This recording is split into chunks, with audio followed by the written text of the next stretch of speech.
Oh, we're muted. Hello, hello, hello, hello, hello. Good afternoon, people. Happy Sunday. I'm currently scarfing down some breakfast before we jump into some Diablo.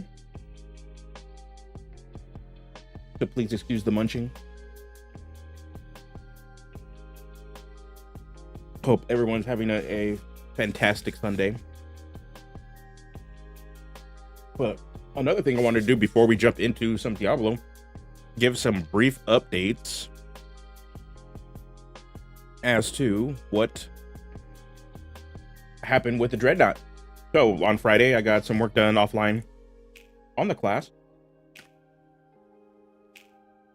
So I wanted to give like a little brief update regarding what we're doing here. Yeah, no, we're gonna play some D&D. We're gonna play some Diablo. Don't worry. I just wanted to give a brief update because it kind of leads into Diablo. We're playing the Dreadnought. It's kind of similar to a Necromancer. So give me like 2 seconds. So just some quick updates. We got some more features done. We got Profane Command, which is going to be play into some of the fantasy behind using power words and having a presence. This is a feature that's going to filter into also your subclasses. I haven't exactly figured out what the base feature is going to be. It is kind of in line with what Channel Divinity is in a way. Very similar to what Paladins and Clerics get. But this is going to be more focused on presence and power words. So yeah. So we're going to be doing that. I have an idea of what I want for the Death Knight subclass. That one's going to, the power word or the command is going to be Rise. And what that will do is allow you to raise an undead minion. So there's going to be stuff like that. So I'm just trying to figure out what I want for the base option. That's going to be the main go-to for the class. It'll probably be some sort of debuff, or maybe a party, or most likely a debuff, because I see the Dreadnought being more of a debuffer instead of a buffer like the Paladin. The complete opposite of what it's supposed to do. But yeah, I'm glad you brought it up. It was something that I had in the Blackguard, the proto Dreadnought. It is something I was playing with. The idea that they weaponize by using forbidden magic, they're learning forbidden words and knowledge, and power commands or power words were part of that fantasy. So yeah, thank you for bringing it back up, because I thought about it. I was like, actually, this would be a pretty sweet mechanic to bring back and help out, actually better support subclasses, because that was actually one of the things I was trying to figure out in terms of actual mechanics to give subclasses. All right, and on top of that, we have Strike Fear at 5th level. Well, so this gives us the immunity to the fright, or pretty much this is going to be a power spike for dealing damage. So part of the problem with 5th edition is that after a certain point, subclasses, or excuse me, monsters become immune to frighten, the frighten condition.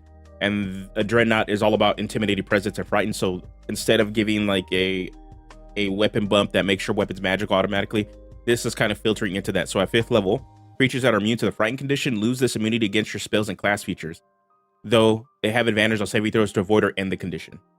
So they're still going to have a level of power to get out of your frightened compared to other creatures, because they're just that more immune or stronger against that condition, but they can't avoid you frightening them.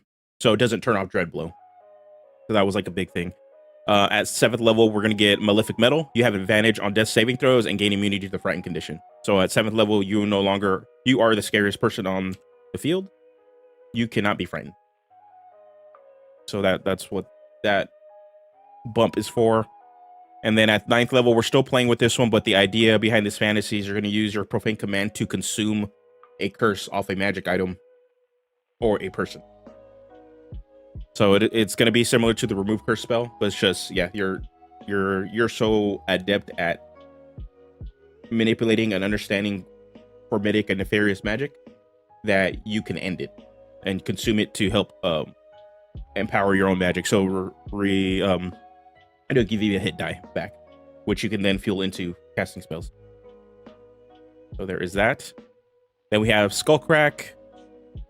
I believe we had this still last time. Whenever you hit a creature with a melee attack using strength, that creature has disadvantage on the next saving throw it makes against a spell you cast before the end of your next turn. Again, it's a power bump so that you are mix and matching that melee and spell casting abilities. Vile Vitality, we're still messing with this one, but this one is you regain all hit die on a long rest. Whenever you finish a short rest, your exhaustion level, if any, is decreased by 1. So this is just in order to kind of keep you really going. Since you are immune to the effects of exhaustion, excuse me, this helps you kind of bring it down on short rests. Because until most levels of exhaustion go down on a long rest, and it's only by a level. So this one, at least when you take short rests, you can continue to trickle it down. All right. And then we have our 18th level feature. We're still missing a 15th, 17th, and 20th. We have Relentless Assault. We're still going to mess with this one, but when you use your action to cast a spell, you can make one weapon attack as a bonus action. I want to mess with it a little bit more because I want it to be more combo-y with Skullcrack. So you have to cast a spell in order to make a melee attack, but I wanted to see if we can do something where it's the reverse. I just need to see the power level of the action economy to allow that to happen. So yeah, we're sitting pretty good. We're getting we don't have much left for the class chassis to kind of have like a working build, which is nice. But yeah, this is where we're at with the Dreadnought. This last Friday, I really was able to kind of just sit down and get it done, and get a lot done and really think it through. So yeah, so that's where we're at with that. But without further ado, we know why we're here.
Okay. Apparently, I'm muted and I like to be muted all the damn time. So, yeah, sorry about that. So let's get into some Diablo. I've been playing the Diablo 4 since the pre-release. I started off as a Necromancer, but opted to go Druid, and I'm also liking the Rogue a little bit. The Druid's actually been pretty fun offline. But for you guys, we voted on playing a Necromancer, so we're going to play some Necromancer. So I'm going to be playing with a controller because it's a lot easier to control this thing. But I'm thinking you guys want to see some cool-ass Necromancer Army of the Dead kind of gameplay. So we're going to facilitate that. We're going to go with more of a minion build.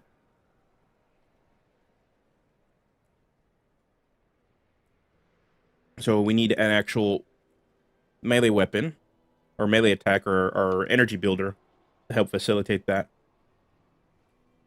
So Bone Splinters is good. It's more of a ranged attack. And what this does is over time, as long as you level into it, you can put vulnerability onto enemies, which makes them weaker and more susceptible to your damage. And what this will do is actually make your minions hit them harder because they get buffs for hitting people that are vulnerable and slow. If you go back more into the tree, the blood builds tend to be geared towards, blood builds tend to be geared towards more of staying alive and survivability, which is fine. That's probably going to be the best thing to do while you level. And then Decompose and Darkness are going to be a lot of slow effect, crowd control-y kind of stuff. There's also some melee abilities. So Decompose, what this will do is you kind of just stand there and you just pretty much drain your enemy. You stand there, drain them, and then you turn them into a corpse that you can later either use to explode or raise one of your undead, which is fine. What's going on, Akita? Yeah, I'm digging Diablo 4. I've been playing offline as a druid for a bit. So I pretty much bounced around a lot of the classes to kind of get a feel of like what playstyle I prefer. As much as I wanted to, at least offline, really like the Necromancer, the kind of playstyle I like is like more of a melee sort of character. So, or a lot of wave clearing abilities, really.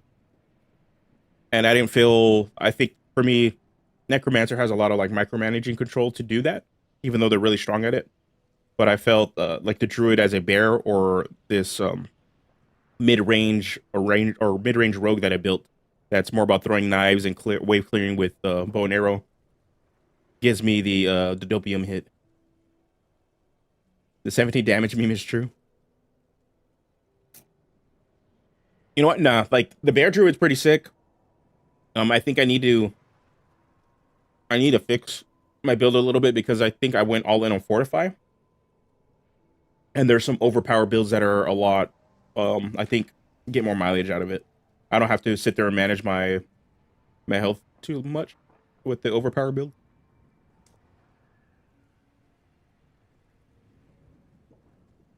And the fortify, you kind of play this tug of war with your health bar. I'm making sure you have enough like build up so that you can have a damage reduction. So you know what? Let's see.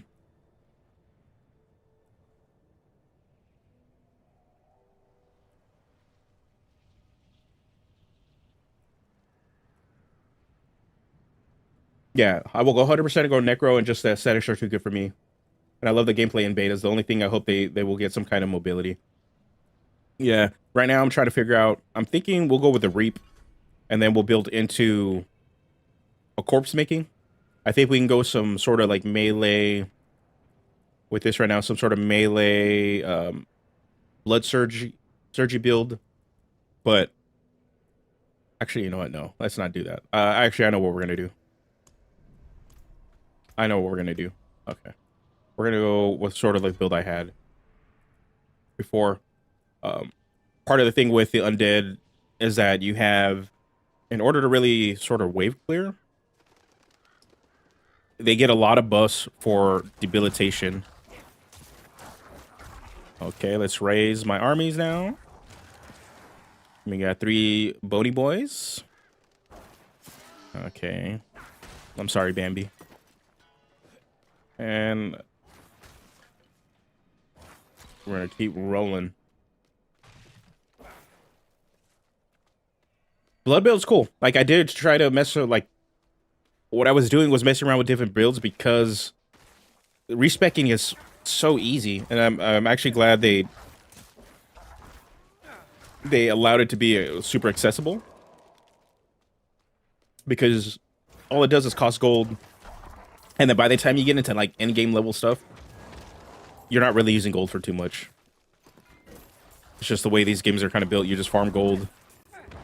And so to be able to respec, so what I was doing early on, since respecking like is costs either stupid dirt cheap or literally nothing, I was trying different builds, and the blood build is pretty sick. It's mainly about sustainability and survivability. So I think the blood builds are going to be really good for leveling, especially if you're going to be playing solo. So you don't really have to be dependent on materials. You just kind of AoE, blood everybody up, get your life back, and just keep trucking.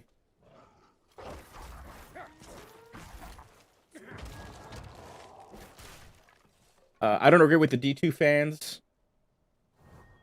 that it's good to be special by not being to respect. No, like I don't agree with that either.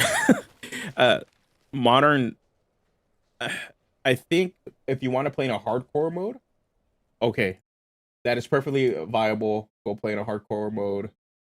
Go ahead and do that, right? But in terms of, I think even competitiveness and like wanting to top like charts and be like top, I think top 1,000, and wanting just to clear higher level content and just grind that whole thing, you need to be able to respec. Especially when they do patch notes and nerfs. Like there's already going to be a nerf coming up for a lot of the classes. I think this coming week. Druid got hit. Druid and Barbarian got hit. Necromancer got a little bit more buffs to their skeletons. So there is that. Yeah, but yeah, you need to be able to respec in these kinds of games.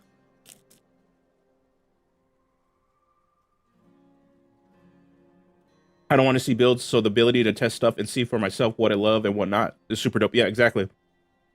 Because let's go talk to this guy. What's it to you? Want to chew on my nuggies? I'm sorry, Wanderer. But You've yeah, come at a difficult time. This but madman part of the cool thing is like, well, started causing trouble. they're just like in D&D where you have like an optimizer crowd. Like you're gonna have that group in like Diablo, where they're creating all these cool builds to kind of optimize and like clear like higher end content. Come. But just like you said, being able to test out what works for you as a player, and still have a level of cohesiveness, and then what works with like the kind of stuff you like to do, and in terms of the playstyle you prefer. That's why I also like being able to respect kind of on demand. Because for me, like, I wanted to see if I can build a undeadless necromancer, because you do get buffs if you don't use undead. We have nowhere else to turn. Evil is gathering strength in those Because I really do prefer, like, if they had a crusader, I would have loved they had like a crusader like class, some sort of melee magic caster.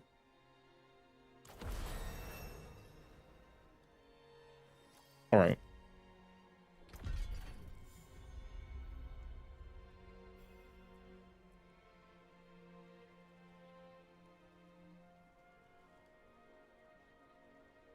Okay, so what I want to do is work up into vulnerability and initiate bone splinters to get that vulnerability. So our skeletons are gonna hit a lot stronger. And then what we'll do is we're probably gonna get blight, so we can slow enemies down. And your minions, and then get into the supernatural blight. You and your minions deal 15 increased damage to enemies within blight.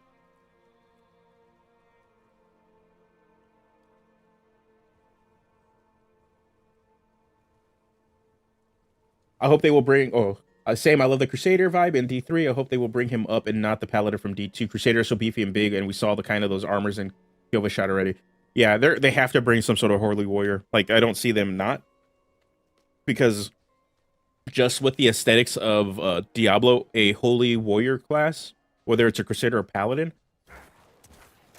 um, they what's it called? They are unique in this setting, because since everything is so gothic and dark, having being able to play like a warrior of light in that way makes you kind of feel special. And yeah, like just that tanky feeling. Okay, we're gonna go with this big old sword. That tanky feeling of being able to kind of just pummel your enemies and then cast holy magic is always sick.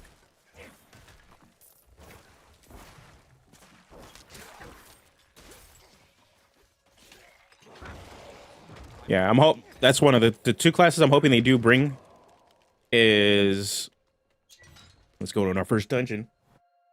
The two classes I want them to bring is a Crusader or Paladin, some sort of holy armored warrior, and bring back the monk. Bring back the monk. Figure out how to not like whitewash him, but also not make him like a Asian stereotype, racist stereotype, and we're in business. Those are pretty much my two favorite classes out of Diablo 3.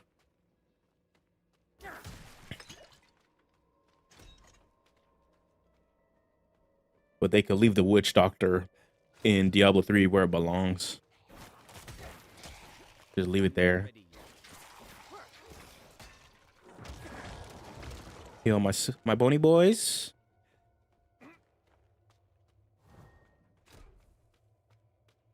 Go. Here we go.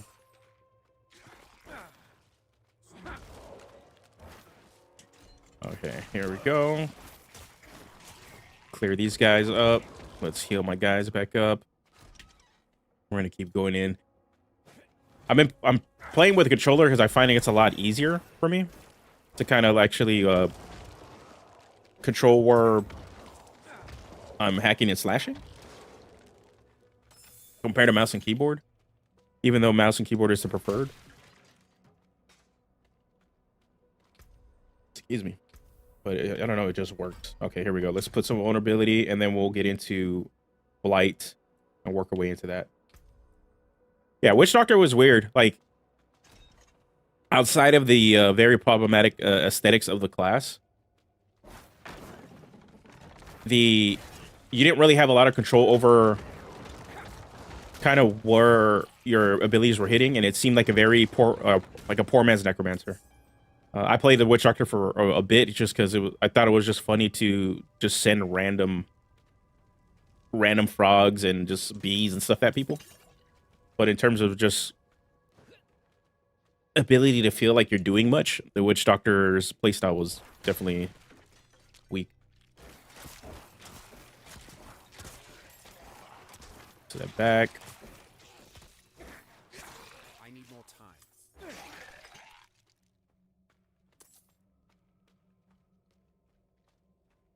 Go. Let's get this chest. Let's get here. What I'm finding interesting while looking at this build and seeing how people are kind of really putting characters together, they are not really leveling up like core energy building skills up to like max. They just do like the 3 necessary points they need, and then all their energy spending they go like all into, which I find interesting. So I don't really know how they're handling energy regeneration, or like, yeah, resource regeneration for classes. Ooh, that's blue. I never got, like, I played a lot of D3, but I stopped playing and got burnt out before Necromancer came out. So I never got to experience the D3 Necromancer.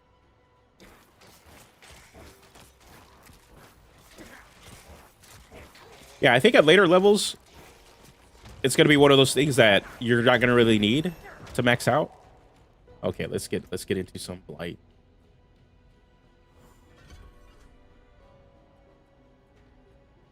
Okay.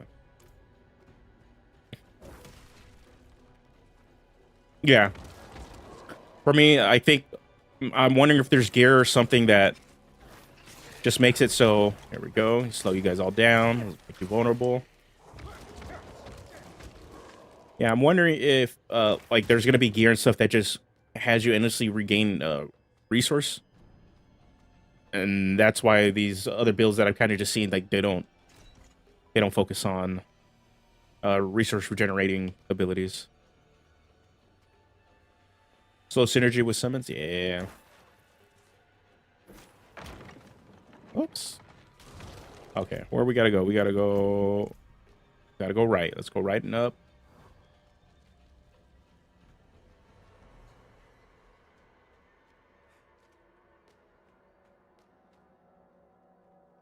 No, the corpses don't. Pretty much the only way you're gonna get corpses, you gotta kill stuff. So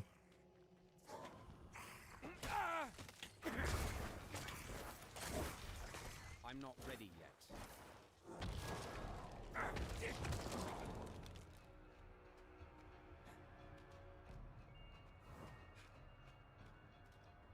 all right, keep going.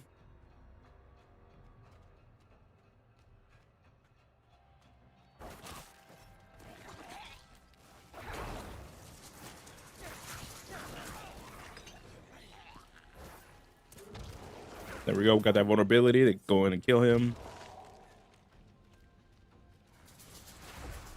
Oops. Back up.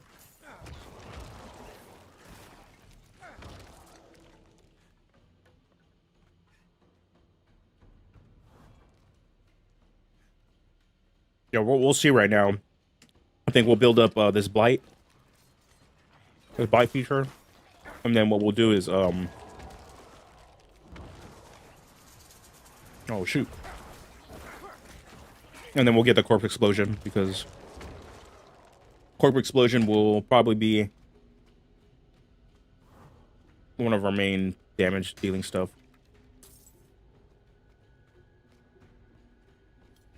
It doesn't make sense why I would waste your energy.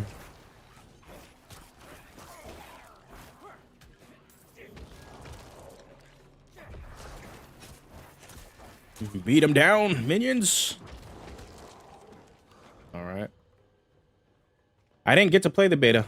I was in Japan, so I missed out on the first beta, and I didn't get to play the service time either. I had a lot of other stuff going on. The day I was, if my flight didn't get delayed coming back, I might have been able to play on that last day of the beta, on that Sunday. But our flight got delayed like pretty much the whole entire day.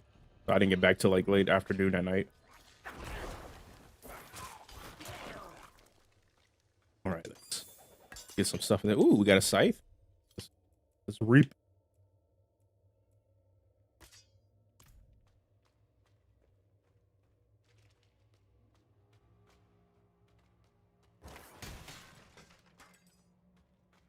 Ooh, so you're okay. You're working on Necromancer also. Sick. Yeah, I got to. I've played the intro of this for so much that yeah, like I just skip it. So it's like I play the beta. I've started like a druid, rogue, and then I started a barbarian, but didn't really go too much into it. And then this is the second time playing Necromancer, really. Okay, Headless Priest. Well, yeah, this game it's definitely different from D3. Oh shit! You slow down, man. My skellies. Okay.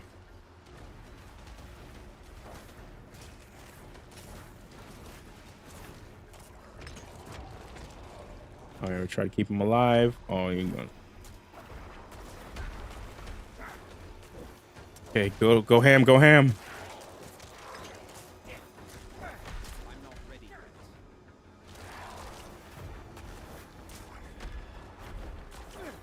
Get out of here.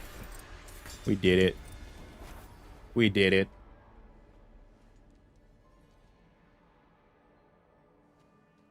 Oh yeah, like they did a really good job of just making you feel actual fear in this. The game feels really gothic and dark and like very horror centered, especially in comparison to Diablo 3. And while I think a lot of people give Diablo 3 crap because it was like very, the colors were really bright, the aesthetics weren't like what people felt as traditional Diablo. In comparison, Diablo is PG-13, Diablo 3 is PG-13, and this is like rated M. Like it's really, we have to kind of see it, yeah. Like the other game is still Diablo, it's just they did go with brighter color palettes. Yeah, this looks really, really good. The gameplay's been really, really solid so far. And that's why it's I find it interesting that Pathfinder is going to release their own ARPG and have it, and especially now they got to compete with like Diablo, Path of Exile.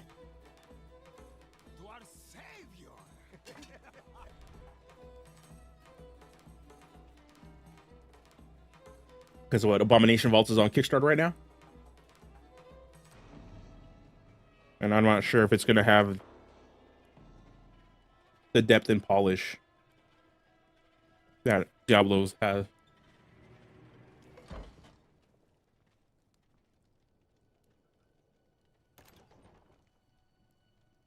And the one thing I really like about this too, because we'll get into it after this sort of stuff, we get drugged. Drugged and taken.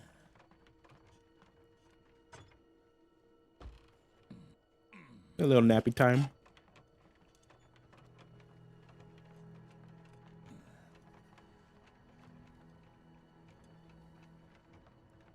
I'm scarfing down French fries right now. Yeah, that's always everything. I mean, I'm so hyped for Diablo, but knowing that it's Blizzard, yeah. Like, I got burnt with Overwatch, like, bad. And, like, the whole community got burnt with Overwatch, so it's like, we're just wondering, are they gonna actually maintain this one? But yeah, like, this whole game feels good so far.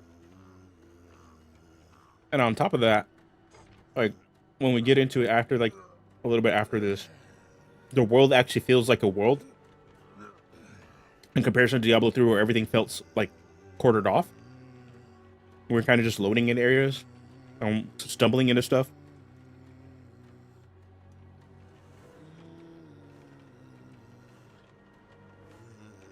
Oh, Overwatch 2 situation, yeah. They canceled the PvE when they launched the game. Like, they knew it was getting canceled, and just straight up lied and said that it's coming.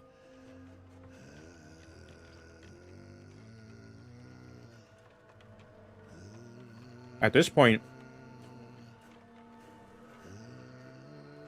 I'd rather just have, like, the Overwatch team, like, turn that whole series into a live action, or not a live action, but like an animated series.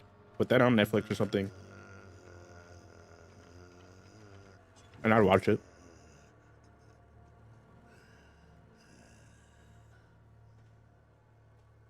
Oh, they're summoning mommy. Mommy's coming. So, shall you witness her glory before? Yeah, I don't know. Bobby Kotick needs to get replaced completely. I don't know if he's. Oh, boom, bonk, bonk. But yeah, Bobby Kotick is really out there saying some really out of touch, typical "I'm a CEO" statements, and I'm kind of hoping with the restructure, like when Microsoft actually takes over, like to give Homeboy the boot.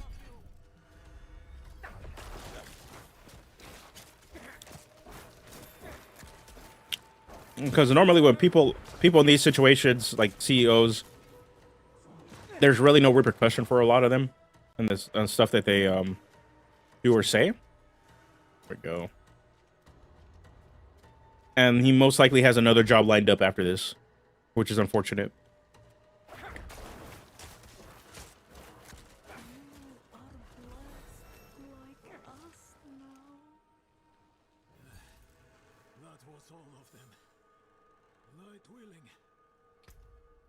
Yeah. Well, they got cleared, so it should be fine. So it's not going to be that much of a, like an issue anymore. All right, let's go get this key. Yusuf, open the door. Those heretics drugged me after I returned from the ruins. Just like you. I came to my wits and escaped. Tried to get inside the chapel, but it was locked and... That's pretty much how it is. That's pretty much how all these big businesses kind of operate and run. They don't. They want to just keep controlling their monopoly, and don't want other monopolies to keep hindering their business. But A blasphemous ritual. How did they learn this? in reality, if the American government, little politics rant, but the American government actually did their job, our senators actually did their job, they would actually be busting out a lot of these monopolies, breaking them down. They wouldn't be allowing them to kind of happen. I think the last, well, to my memory, the last real time they they broke up a monopoly was like AT&T back in the 80s and 90s.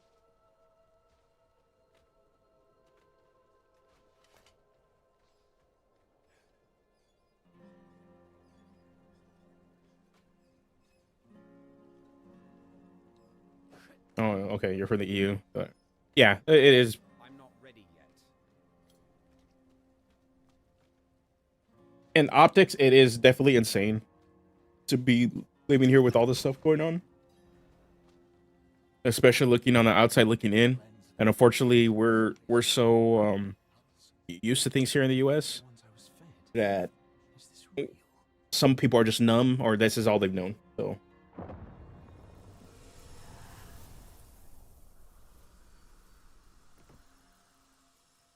the US is not in a very good spot right now. Yeah, this, oh my god, this cutscene was so wicked. To a barrel roll. Not playing Star Fox? Can't do a barrel roll with this guy?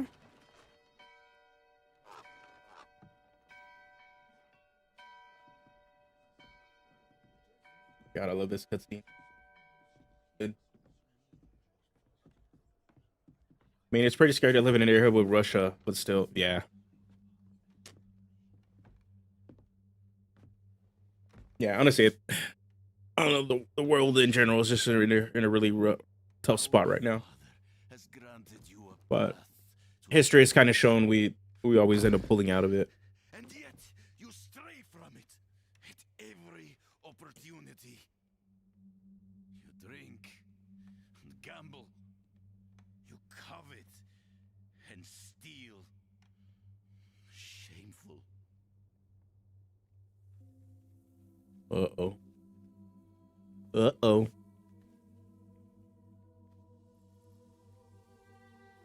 Uh-oh. Sin is their birthright.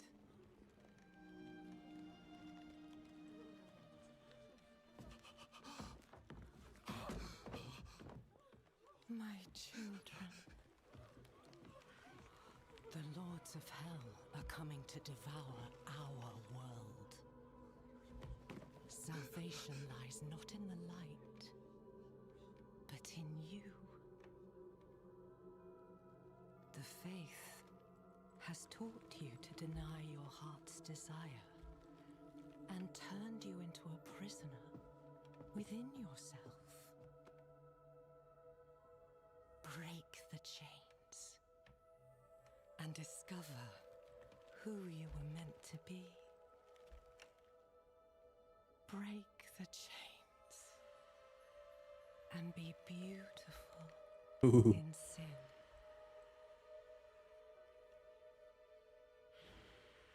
Game is going good.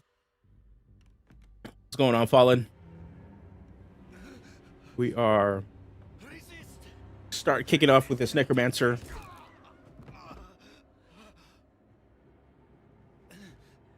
Going with a sort of crowd control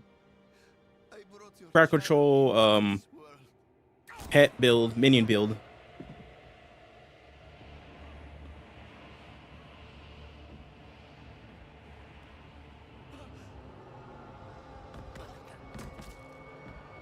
R.I.P.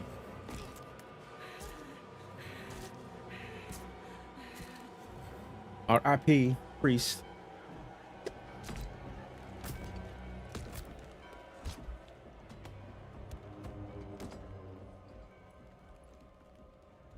They have awakened, Mother. The first of many. Ooh, poison or trap rogue, nice. Go to the dry steppes. Right now with my rogue, pretty much like offline, I was playing a rogue for a bit to kind of try it out because nobody in my group that I normally play with is actually playing a rogue. So I tried it out. I have like a knife thrower, bow and arrow, a kind of AoE build, and I mainly use caltrops to kind of slow everybody down and just kind of go to town on the group I'm kiting into it. That has been pretty fun. I dragged you here and put this cursed place to the Oh wow, everybody's a rogue. That's crazy. I Yeah, so I'm being very mobile. a horn And then my druid is just I'm a bear said the and I do lords bear of the things. were coming. And I'm having fun just being Wanted to pretty help much a hulking bear and just smashing everything. Help them. She called them her children, and they welcomed her. Play twist. Mother. Mother.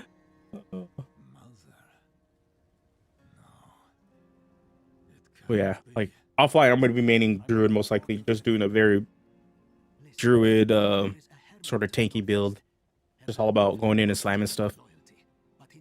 And then whenever they release Crusader or Paladin, I'll switch over to probably that. Bring him to the cathedral in Kiovashad, and you will be in the light's favor. But if I could figure out a necromancer build that uses no undead, like and it's viable, that I can actually survive and actually like do content with it, then I'll try that too. Because I think setting up like a necromancer or sort of like blood knight sort of thing sounds pretty sick. And it looks like they have the capability to kind of do that.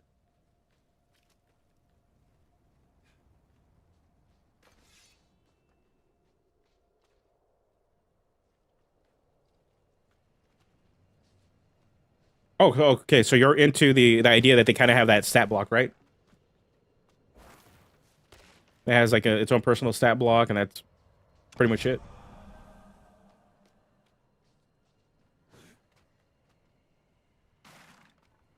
Ooh.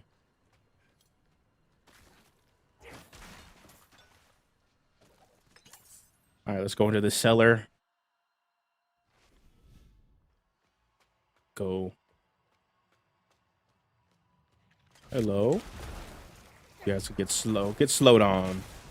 All right, let's get some vulnerability up. Boom, vulnerability.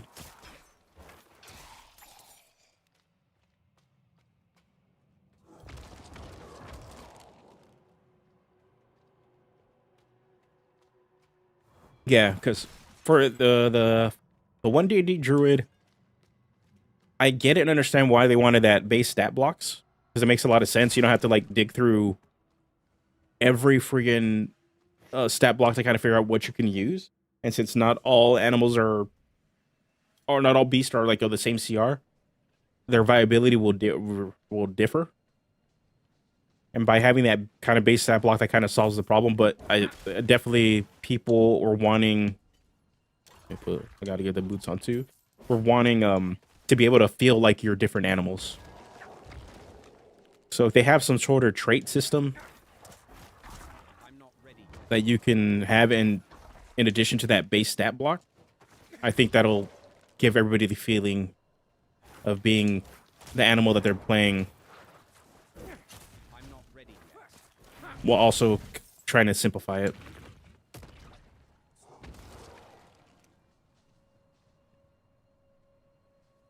And that too, that point that brings up another thing. Since they have to kind of design beast stat blocks in a certain way to avoid issues with the druid, giving a base stat block, you kind of don't have to deal anymore.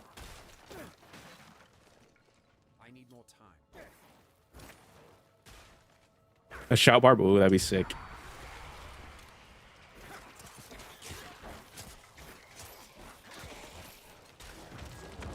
Give me, my boys. Pick up all this treasure. Okay, we're good here? Okay. Okay, let us... We got some new stuff. Okay. Okay, this is what we have picked up.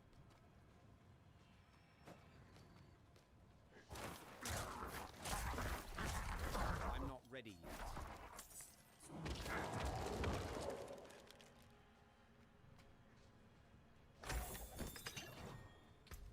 Okay. Got the boots.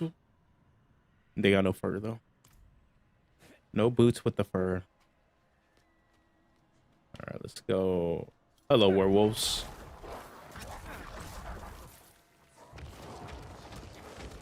Go. Seeing if there is an actual viable build for a petless necromancer that gives me hope to play a necromancer later on after I'm done leveling with this.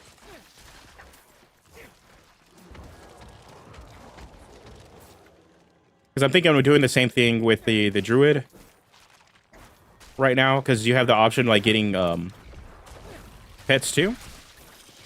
Either you get a raven, you get a creeping vine that kind of just pops up and goes to town on stuff, or you get to get your pack of wolves. As a bear man, like, I don't feel the need to have any of them.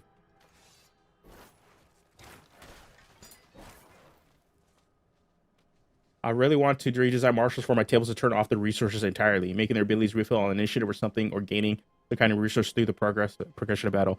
That pretty much is what I did with the luchador. That is the core mechanic for that to fuel their signature moves, was to have it where you have to grapple, shove, and attack to actually generate their resource to actually spend on their to actually spend and actually do like pretty much body slams and stuff. That it is definitely a good, I think, for marshals, it makes them feel a lot more active. And especially if you attach those generations to specific fantasies that you want out of those classes. Thank you. But one of the things that we did add, and it was out of a suggestion from Taryn, was to also have it that you gain some on initiative. So yeah, thank you. Like, the one thing we found out with the playstyle, let me pick up all this herbs. When we were doing the testing with my play group, it forced them to change the way they play D&D. So, which was nice. They really thought about, like, well, how do I get up on top of stuff to go body slam people and do body splashes and everything, which was fun to see, considering most martials, you're sitting there. And especially with like fighter, I do the attack. I attack twice, then my turn's done. So having them really think about the terrain and trying to combo and do stuff was like really nice to see.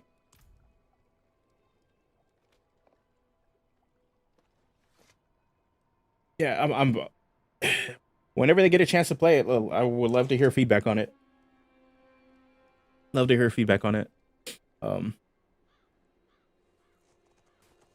Yeah, people really like that unarmed fighter sort of aesthetic. So yeah, like wrestlers, grapplers, pugilists, like straight up street fighters. I think too, because since Monk doesn't really fulfill that niche and is not great about it.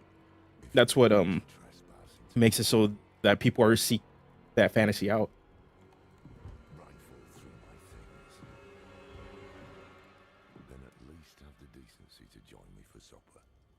Excuse me. And I think actually for Luchador, we are very close to silver. I need to double check my my stats again. We were like 4 or 5 sales away from silver.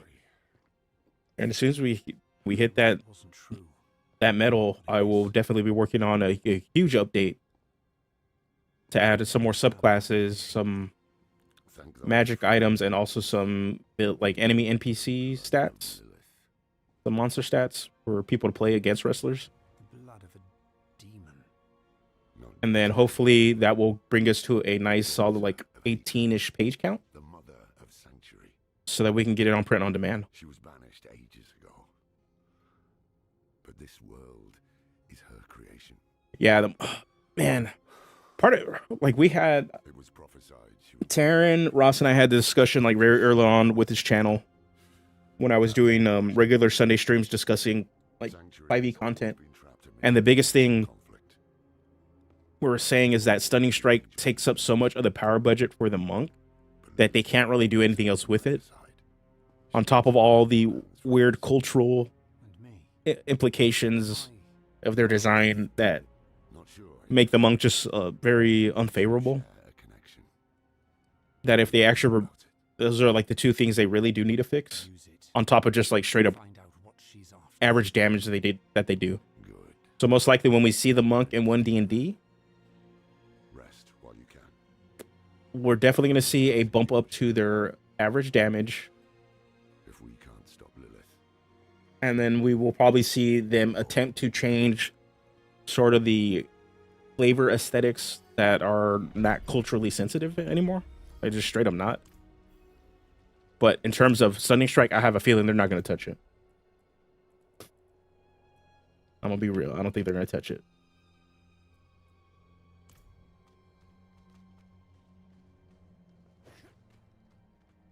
They won't touch it because despite them, I feel that they should, to give the monk a lot more hard budget and try different things. The community is so used to that feature, and then that if you get rid of that power, they're gonna be really upset about it. I want to try monk and Pathfinder. I've been playing a thaumaturge. Yesterday, I was ripping up what I was doing because I have the mirror, so I can create a double and create and flank and kind of teleport in a very cheesy way. And then since I also can use scrolls, I was able to kind of set up some stuff for my allies before our fight even started. So I'm really liking the thaumaturge. It's very utility based. I get to do a lot of different stuff. But the monk, I was gonna originally in our Pathfinder game, I was gonna play a tank monk. I was gonna do the mountain stance.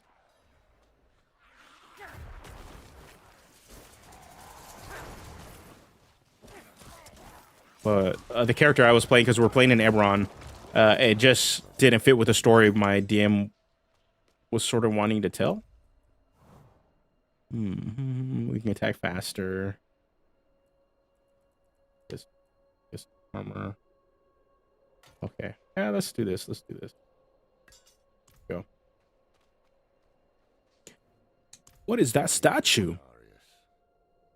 I'm sure you've heard the Cathedral of Light babbling about their Holy Father. Well, he's real. An angel walks among us. An angel walks among And when us. he learns that Lilith is here, blood will flow. The blood will flow. Oh. They'll drag the whole damn world into their feud unless we can stop it. Oh. That's not Oh. Kiyovershad lies just ahead. Okay, there's that. All right. Let's go. Oh. To enter the city, you must We have no first time for this. Oh.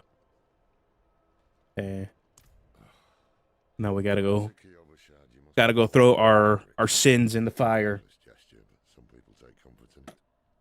Like you need to hit with both flurry blows and then you stun. That's great. Removes the key cost or gives you reason to use the +2 to hit for one key thingy and stuff like that. Yeah, the monk looks sick. Like the monk and ranger look really sick in Pathfinder. The marshals act like in general. Marshals looked really good in Pathfinder. holy cedar wood from the shrine and inscribe it with the seal which governs you. Anger.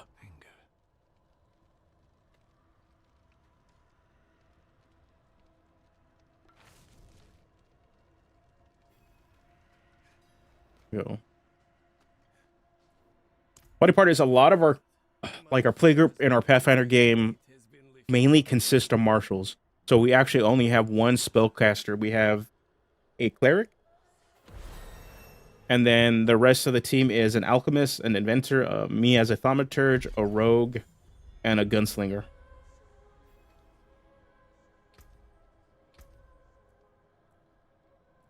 There we go. Yeah. Okay, we're gonna keep blighting these guys.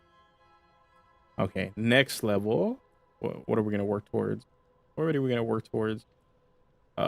Maybe do some corpse explosions. Think that'll be fine. We got blood mist. Blood mist, kind of whatever. Bone prison, don't care for. We might want to do some more blights. Get in some definitely skeletal warrior mastery. Get into this. And then we'll try Iron Maiden because this one doesn't use energy, I believe. Essence cost. This one costs essence, but then we can have it no longer cost essence and regain essence. And then when at least 3 enemies are afflicted by Iron Maiden, its damage is increased by heal you for when an enemy dies while afflicted with Iron Maiden. Okay. We have the stun. Okay. Okay. We'll probably go with Iron Maiden, to be honest.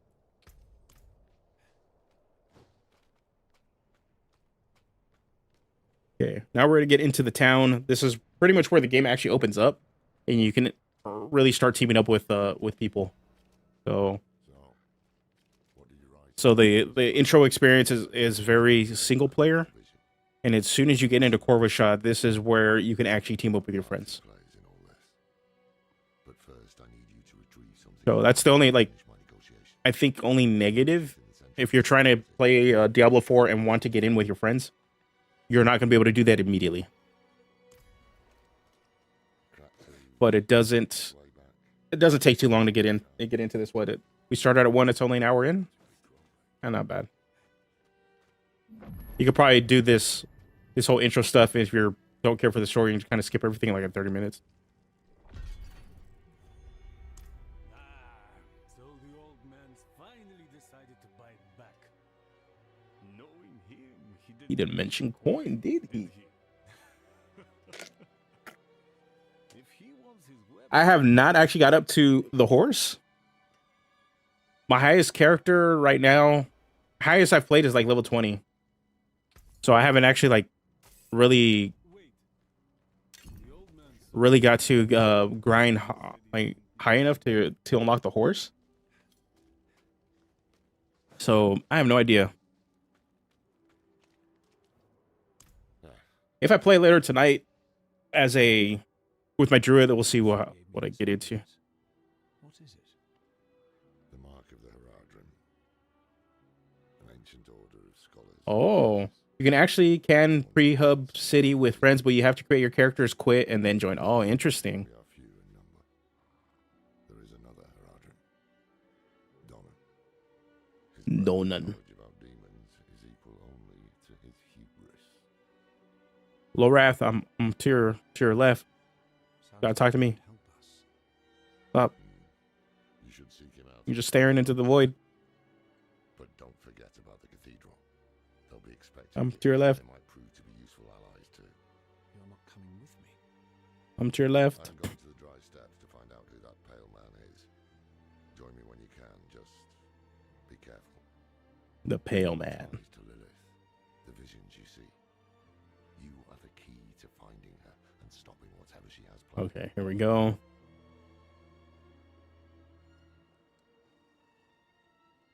Man, the soundtrack for this, it would be really great for Our paths in life are set to collide. We just a Ravenloft campaign. whether it is by accident or fate's hand, there is nothing we can do about it. The wanderer lost in the storm, fed the blood of Lilith, saved by a lone monk. Yeah. Put the D4 soundtrack in a Ravenloft, Curse of Strahd, or any sort of Gothic horror campaign, that'd be sick.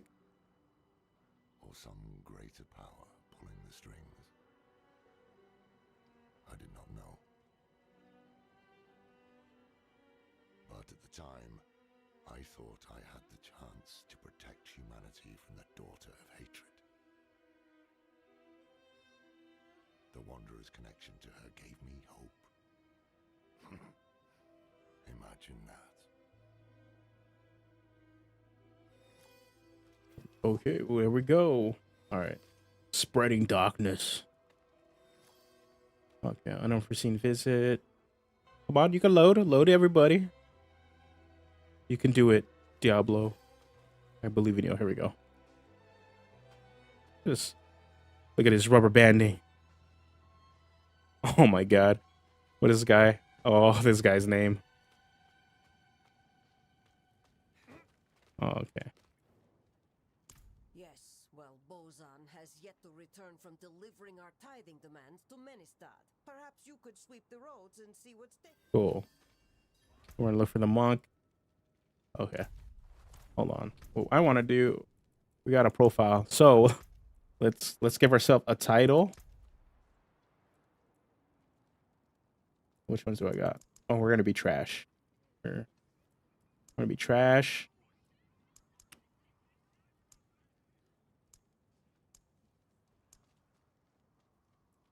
Seasoned trash. There we go.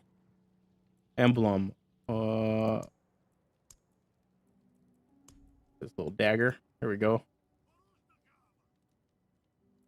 I've heard nothing but good things about Darkest Dungeon. I just have yet to play it. But I have too many games to be playing, which I will be playing on stream. Coming out of this, we also have Final Fantasy 16 coming out in like a couple weeks. So I definitely going to be playing that a lot on stream.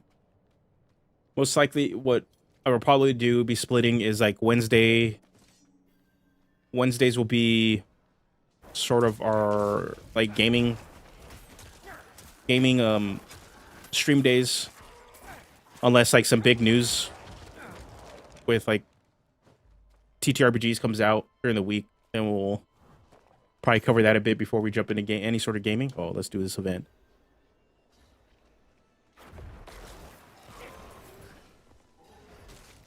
Okay. I'm not ready yet.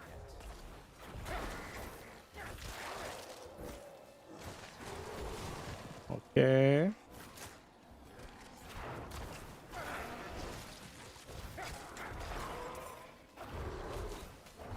I'm not ready yet. Need more essence. Oh no.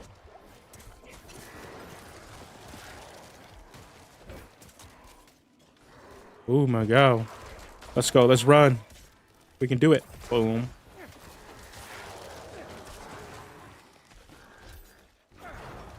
I need more time. Let's go. Let's go. Let's go. I need more time. Let's go, minions. Let's go. It was gonna be a tough little fight.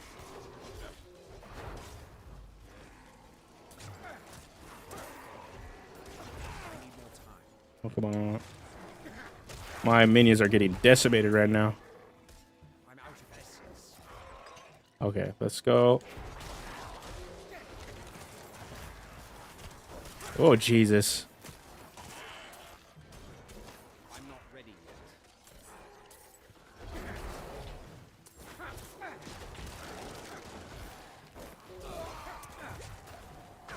Oh, yeah, we're gonna survive this. We're gonna survive this. There we go. Got you.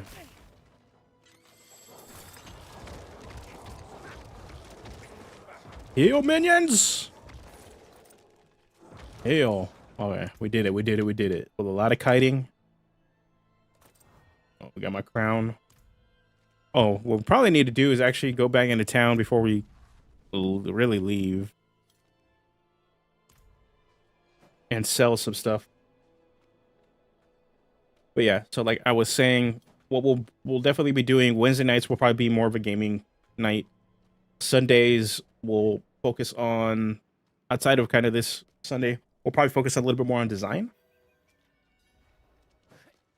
So until Dreadnought is done, we'll do Dreadnought and Luchador designs. We're gonna add more subclasses to Luchador.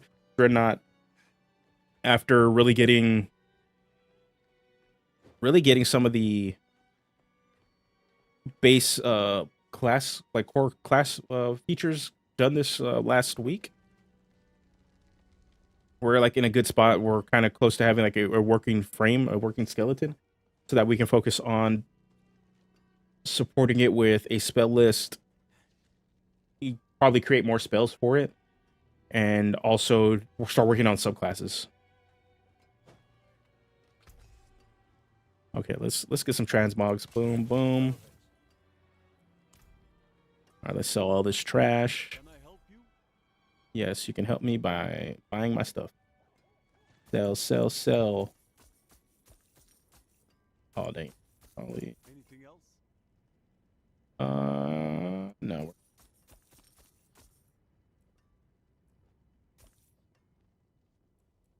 probably find a better scythe.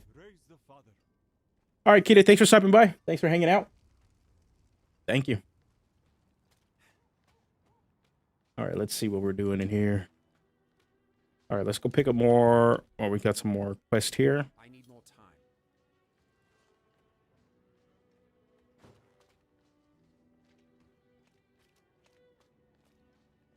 And I also believe we need to talk to the main people before we The actually head out of new town. recruits have been training night and day.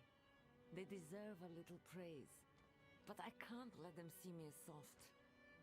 Mind giving them a cheer for me? Oh, Easy the one for me. emote quest. Boost of confidence for the recruits, and I get to go on being the hard ass. Everybody wins. I'll handle it. I'll handle it. All right, let's go. Oops. There we go. Well done. Cheer them on. Good job. Okay, there we go. Thanks. I hope they don't get used to it. Here we go.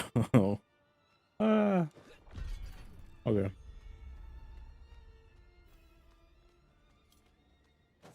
All right, let's go talk to them.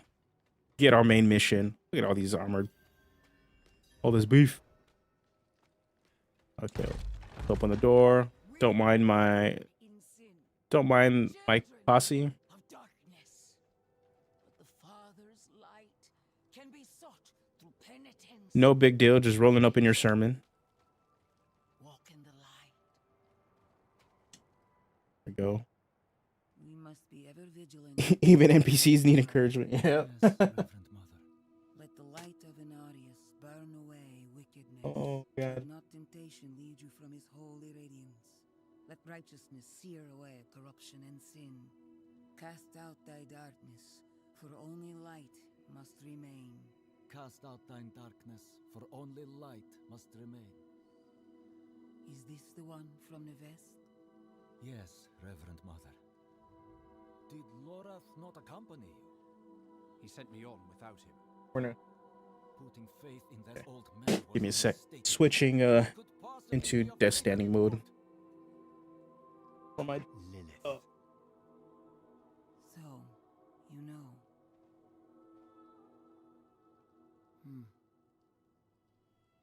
We have received word from one Yeah. of our knights. it's funny because it's like Sighting in the everybody's so afraid of like demons and all this undead. It's like, nope, you're just strolling in with a crew.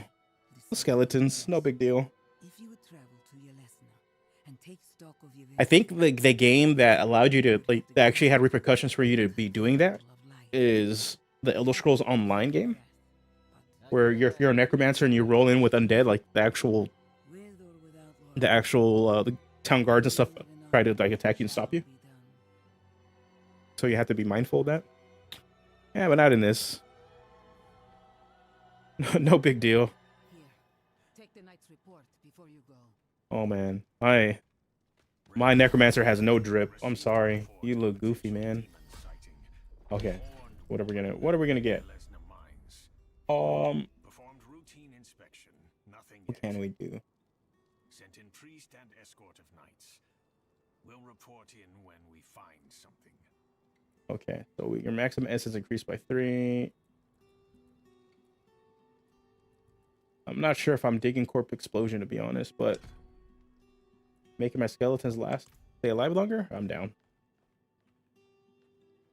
And do we have Book of the Dead? Okay, so let's buff up our skeletons. You can raise 1 additional skeleton each time you critically strike. Your skirmisher warrior's next attack critically strikes and deals 50% bonus damage. It only happen every 3 seconds. Or I can just not have skeleton warriors and increase myself.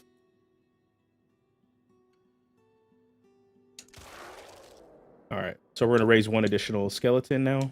For now,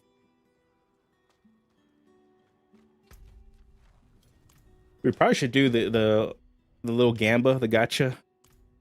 I'm not ready yet. Use my oobles.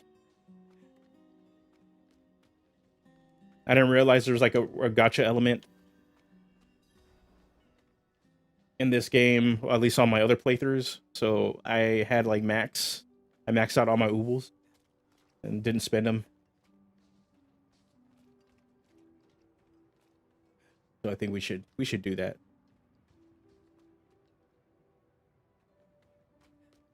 Is corpse explosion taking away resources from raising skeletons? No. Corpse explosion is good to have when you're building up after you have like your assembled army of corpses and you're just maintain them. That all the extra corpses you build, you can just use them to blow stuff up. Take a chance, wanderer. So yeah, so it's like it's not bad. Okay, we can do one. We can do one gamba. We'll do pants because I don't have blue pants. Nope. Until next time. Nope.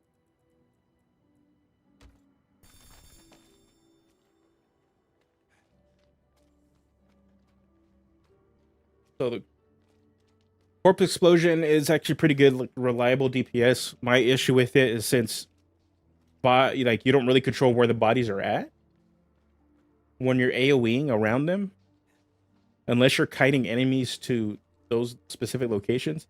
You're just gonna be like blowing up random like dead corpses. It's good if you like can manage to farm them in a centered area and just do it that way, but depending on how combat is, it's not always the case. All right, we need to get some undead.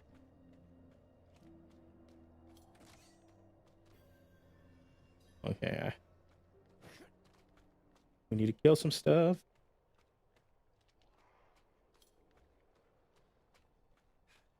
Okay. Okay, we're finding the... Oh.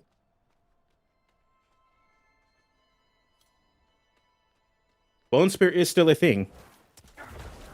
But I don't know how bad it is. I need more time. So give me a sec. Let me... Okay, here we go. We got the crew back. Let's pick up a demon heart. Let's go into... So here's Bone Spear. So you got Bone Spear, conjure a Bone Spear from the ground, dealing 48 damage and piercing through enemies. And then you can enhance it. So your first enhancement is it breaks into 3 shards when it's destroyed, dealing 14 damage each. So it becomes like a little AoE effect when you hit somebody. And then Supernatural Bone Spear. Bone Spear makes... You can either go into this upgrade. This makes a creature vulnerable for 3 seconds, which isn't bad. And then you have the Paranormal Bone Spear. Has a 5% increase critical strike chance. So, and if you crit on it, it fires 2 additional shards. So up to 5 shards if you crit. I think it just depends on the kind of build you're really going to go after with this. Immune? What do you mean immune?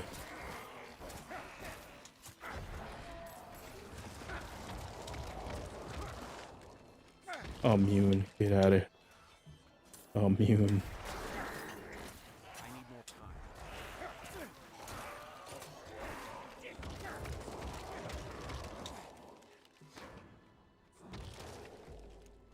Okay, we gotta find the monk. Yeah, okay, cool. I got no drip, man. I look goofy. What's the closest we can build to a dreadnought? You can actually build a necromancer. From what Fallen was saying, I guess the higher level tiers of necromancer, you don't need to have your pets.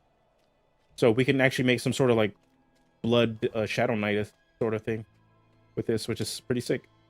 All right, here's the monk. Indeed I am. My God, But if you want to build like a death knight, I guess dreadnought in this, you just have to have some undead to summon with you. So, yeah, I think I would enjoy, for my playstyle, I would enjoy necromancer more if I didn't have pets.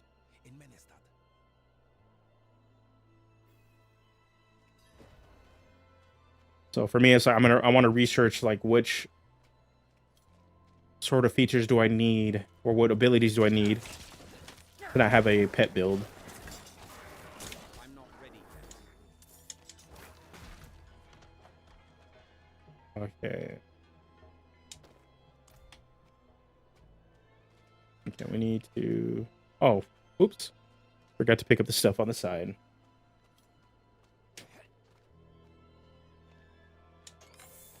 Okay, get the tithings. All right, we need to go to Talgun. Or to go meet up with Talgun, the merchant lord. Hey, look, it's Bambi.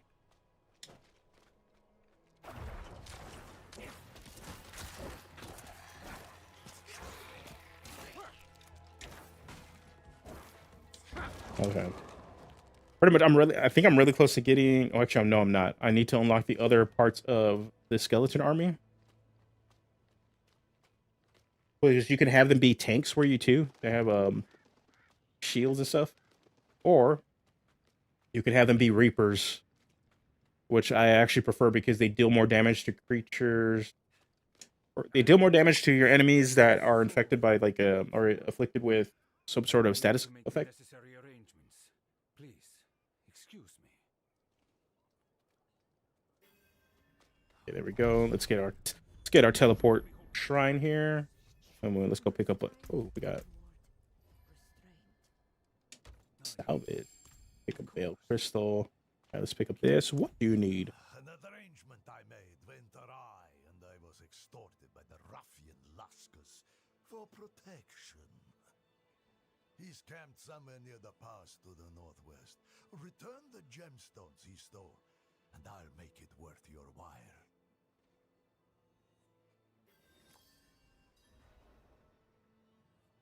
Okay, we got that. All right, let's go to the blacksmith and stuff, and then can they break down any of this stuff? Nope. Okay, cool. We don't need any more of this drip. I like the transmog situation that they have for this.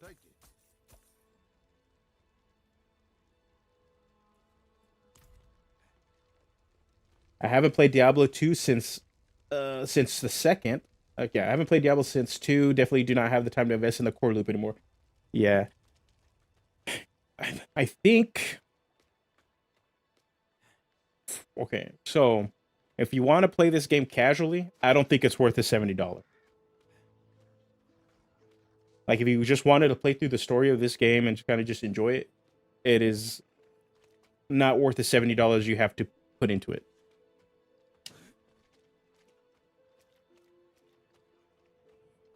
If you're if you had the time to do it and had like play into the game, then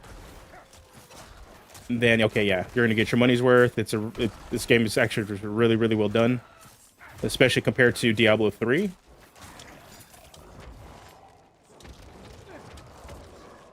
But it's also one of these games that you do have to invest time into.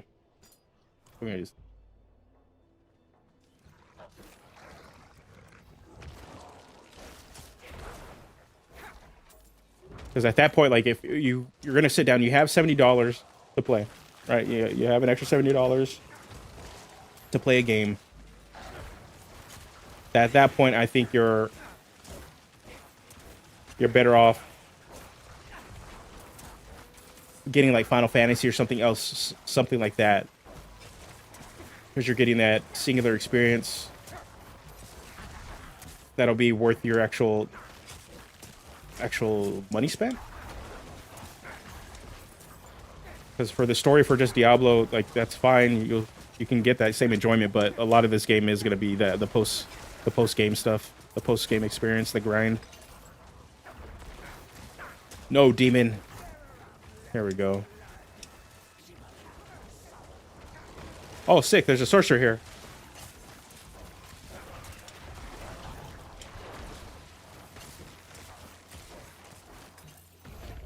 There we go. Let's get my loot.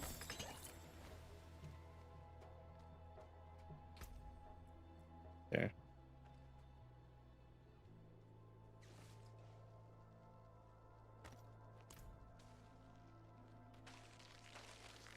Yeah, one of my buddies is playing a sorcerer right now too. He started off. Oh, look at this. This guy. Oh, okay. This guy is a whale.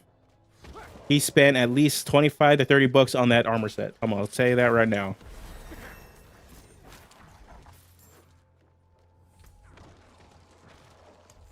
Okay, we're gonna stick with yeah,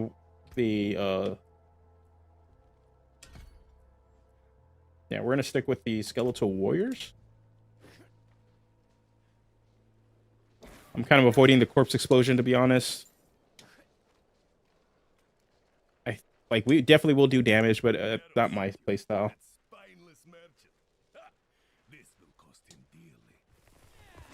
Oh my god.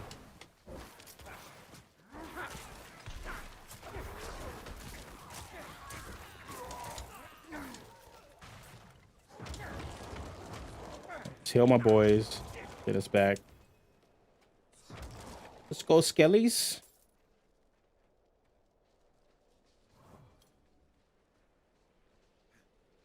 Yeah, I haven't. That's actually the only class I have yet to try, which is the sorcerer. It'll probably be one of those ones I will try later, to be honest. I need more time.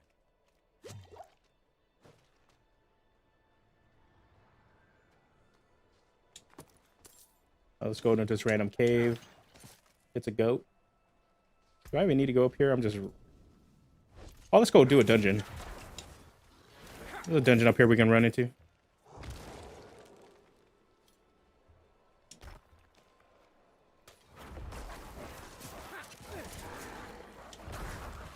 We can run into a dungeon. See what we're doing here. The person with a horse.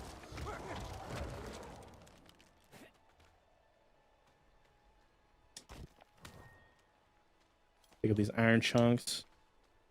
Let's do a nice little dungeon.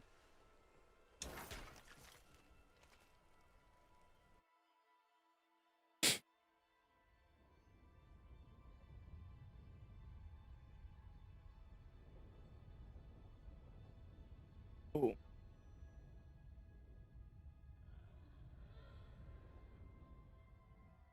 Yeah, for me, like this finally gives me like another game I can kind of just play on the regular and kind of sink time into. Because before that it was Overwatch, and then I've been playing a lot of Honkai Star Rail, but I've pretty much capped out on content there on Honkai Star Rail until they release like patches and stuff. So like, luckily this Tuesday they're releasing some new content for Honkai Star Rail, but I just don't know how much much of it it's actually going to be. We're getting some a new character, like a new character, and then some new areas on the map. That's been fun to play. It's has very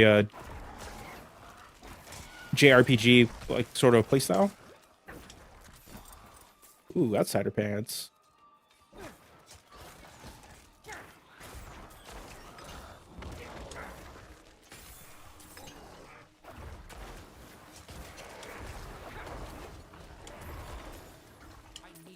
Okay, let's build up essence. Okay, we got a wand. Let's heal my guys. Okay. Outsider pants. Ooh, okay, we got a little bit matching now. Got a little bit of matching drip. Okay. Nope.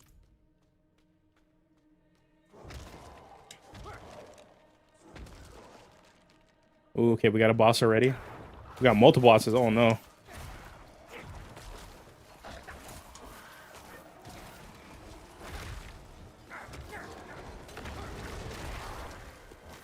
All right, this is gonna be a tough one. Okay, keep going.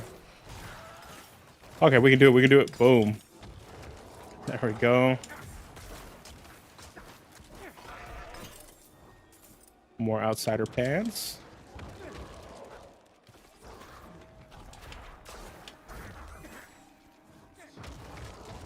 Oh. So, okay. Daggers, no. Dagger, no. Okay. Cool. Oh, we got a trap. Oh, no. All right, who's the one getting the wall on us?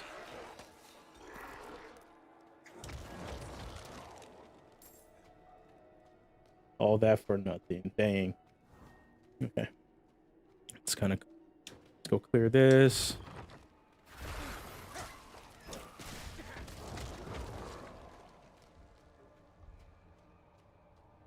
Yeah, I'm trying to think. Okay. Really think through So, Josh, you've got some time in with Necromancer. Actually, yeah, Necromancer is probably the class I have played the most. Prior to doing like a starter Necromancer, I had one that I got at least to level 20. Is it hard to raise a family? You're terrible. You're terrible.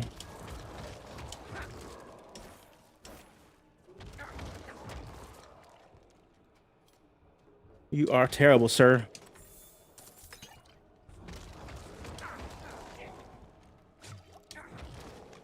There we go. Let's get into this.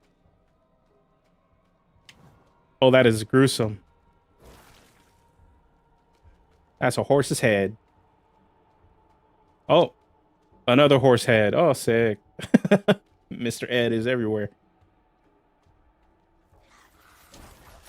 Okay, let's get away. Get away. Get away.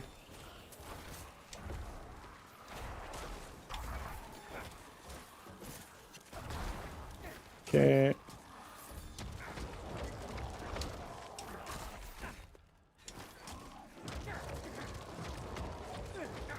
All right, let's clean this up and just consume and heal.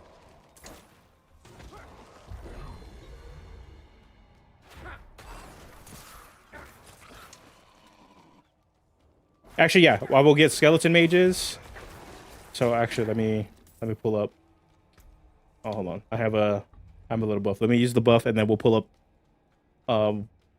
up the screen where I think your Book of the Dead on which pets you get, and it actually tells you what level you should be getting them at. But yeah, you do get skeleton mages. Skeleton mages are actually pretty sick. They do offer like a little like some crowd control options with them. They do like freeze and stuff, but from what I've seen, some of your features don't actually benefit from them being like actually freezing people. So, which is really weird why they would give them that effect, but I think if you have an ally that benefits from people being frozen and stuff, it might be like a nice little combo to have for them. Because from what I've seen, there's actually some nice overlap between like class abilities.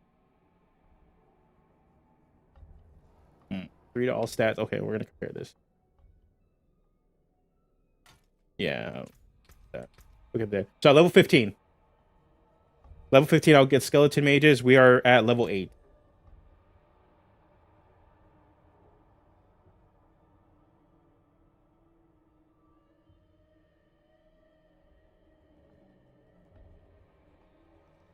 If you have buddy piles, this is a doctor, don't just loot them. No, we gotta. How do you think we raise families? Shattering frozen enemies feels like a no-scope barbarian feature. I'm trying to think. I think it's more of a combo with sorcerers, because I think sorcerers are the ones that have the. Okay, we need to go look for stuff that have the ice features in this game. So it's one of those things where that's where your power overlap happens. So you and your teammates can kind of combo off.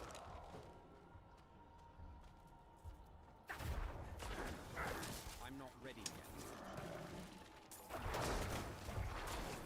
yet. There we go. We're level 9. Okay. All right. What are we working towards? Okay, we need another. Okay, we need 2 more in here, so we're gonna super yoke our skeleton warriors. Are gonna stay alive a lot longer. All right, Fallen. Thanks for stopping by. Have fun at the Ren Fair. All right, so we need 2 more points. I think what we'll do.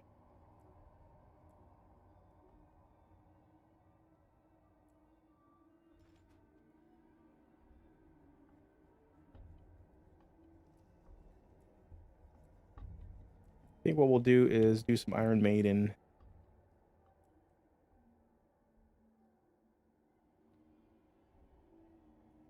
Okay.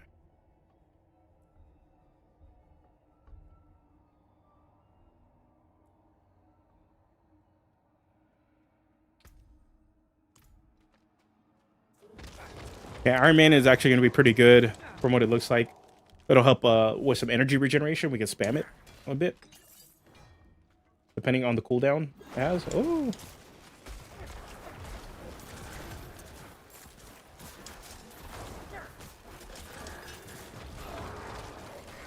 Got a lumbering axe. Pick it up. The skeletons are not dying as much, but I can see it where it might not be that best, like a good investment later on for the higher tiers of play. Oh, next time let's shoot for taking you to the Yumu Run Fair. Honestly, that'd be pretty down. I can talk to Ari. You should be down to go to Run Fair. But are you gonna want everybody to dress up? Like, are we gonna dress up? Oh, look at a little crop top action. Little crop top.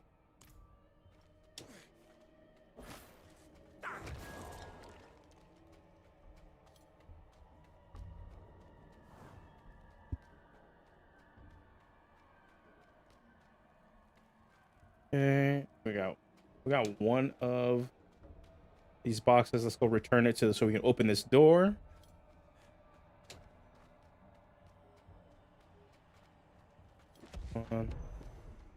Now let's go to this other area, this other wing.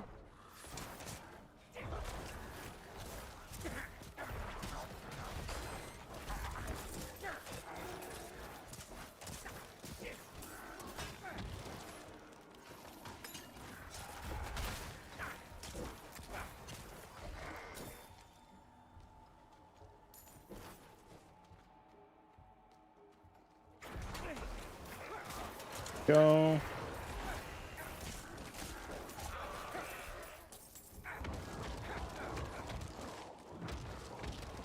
Go. Let's pick up that money. Sure, if it's not too hot. Why, you don't want to be rocking leather? Leather in this 100-degree heat?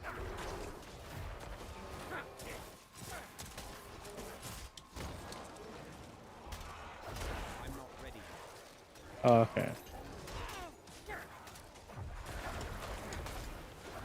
Okay.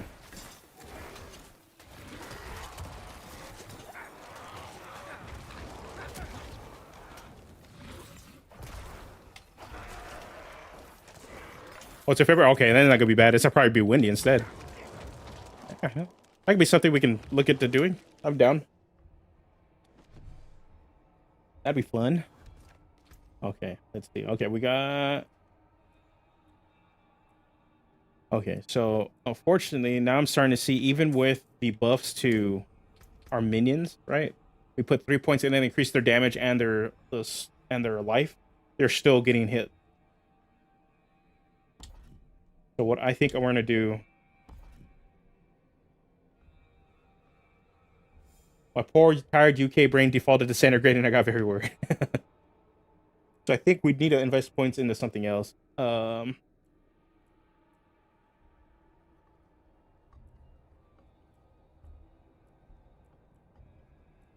Actually, you know what we should probably do? I want to try something. Let's just redo the whole build, so I can show you guys like a different kind of like playstyle. All right, let's refund it all. Let's try a little different playstyle with this. So let's go with a melee sort of build. Go here, and here we reap with it. You gain attack speed, and then Reap forms a corpse under the first enemy here. So with this build, what we'll probably do... What we'll probably do then with this sort of build is go like a corpse build.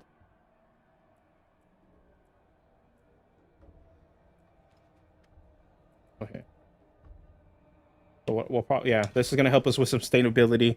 This is what Blood Surge does. It's like an AoE attack that drains life from everybody, heals you.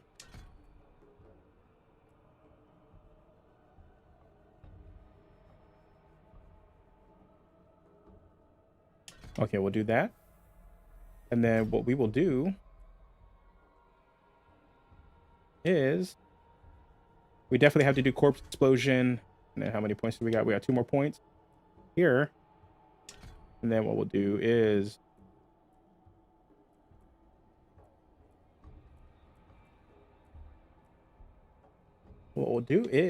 corpse explosion here. We can make it a darkness thing. We don't really have stunned or vulnerability or anything like this with this build right now. So we probably should change it to something else.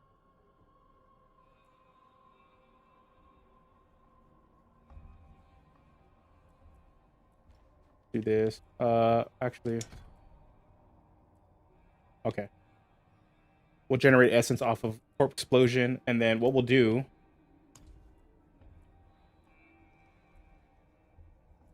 I think,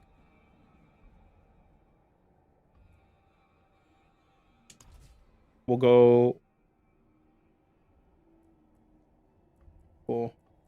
with this. We're gonna go with a build.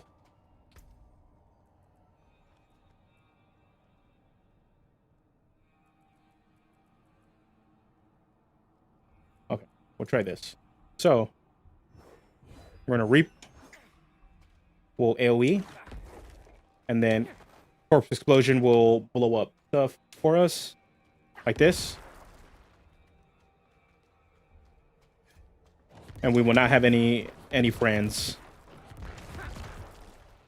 Let's try this build. Let's try this build.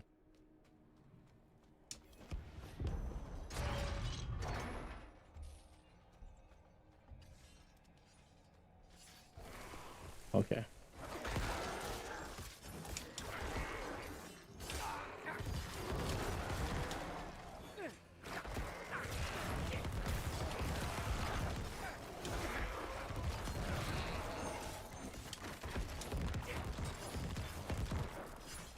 Okay. It works. we got something that works. We're cooking. Forever Alone build? Yeah. We'll do a pretty much a Blood Knight build.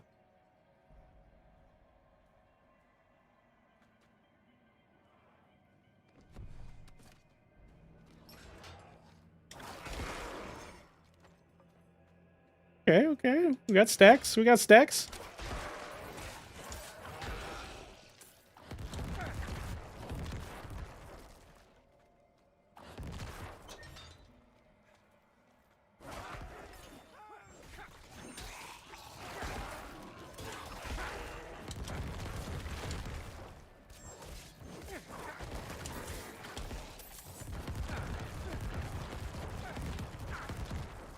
Okay, okay. All right. Oh shoot.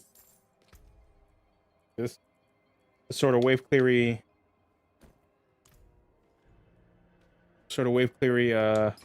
build.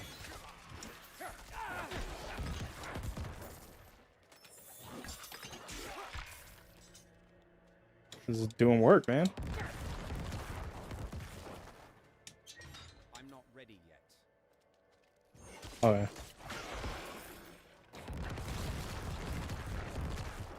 So pretty much what I can do now with this build is just kind of go in and spam, regain, and if there's any other enemies that are here after I kind of just go all in on Blood Nova.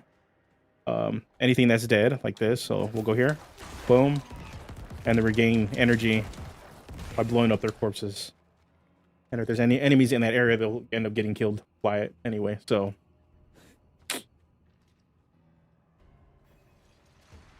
all right, let's see how bad this works here.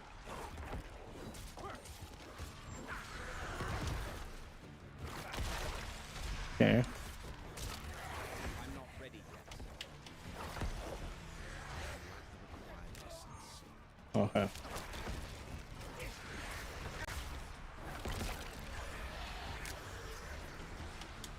Oh. Getting hit in the darkness.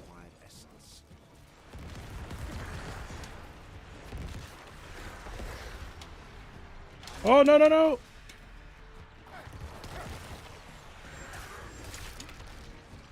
Okay. Uh-huh. Not ready yet.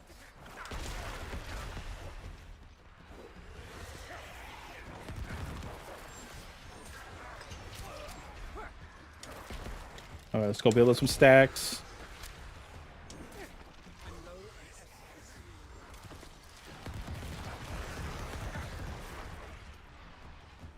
Okay, let's hit this guy. Hit this guy again. Okay.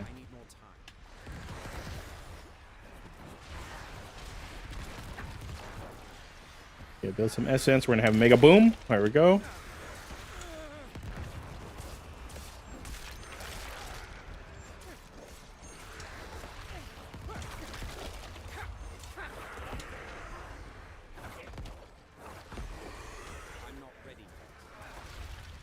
Okay.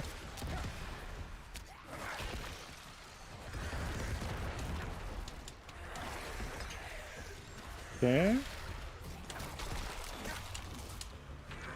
All right, let's blow this guy up. Boom, boom, boom. Get some energy back. Kill a bunch of stuff. Blow everything up. And okay, let's regain some energy.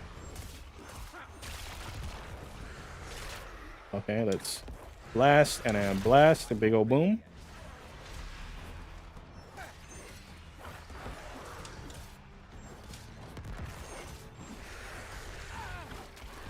There we go. All right, so the little weakness for this though is that it does take a little bit longer to kill bosses. But I think that can be circumvented later, to be honest, with maybe something like another feature, like another ability. So like so we have kind of this going on corp stuff when we get into like Iron Maiden and stuff. We can get into enhance Iron Maiden, buff up this, and then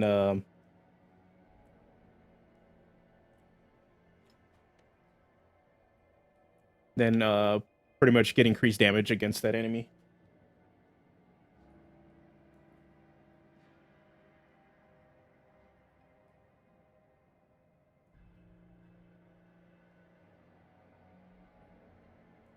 Switching to sit down mode.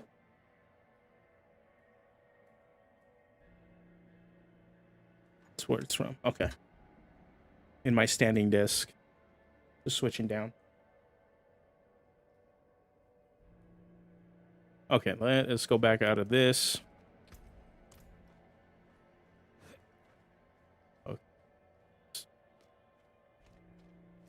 Okay. Kind of liking this build a little bit more. We don't have to worry about undead. We do kind of have like a Death Knight Dreadnought fantasy now. Okay, so where do we take this?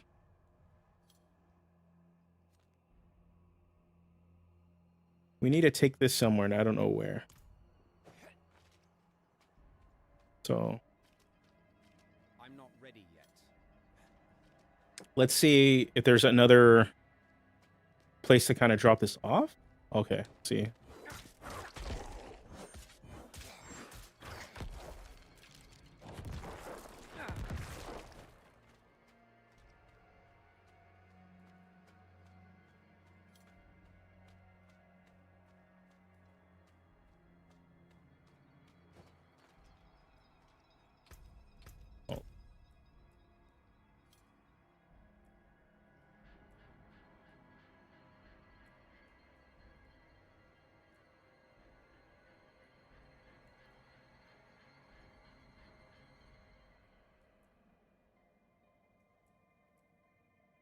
That's probably might be worth it. Turn it into a darkness skill. Okay, so there's nothing in here.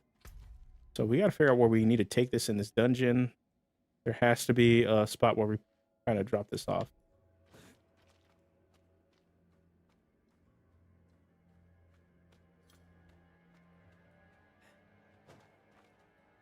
No, I don't think it's when like we take it out of here. We have to put it somewhere to complete the dungeon.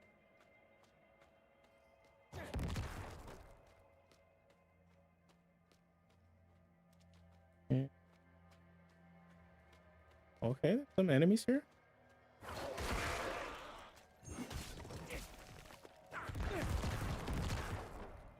Okay, okay, okay.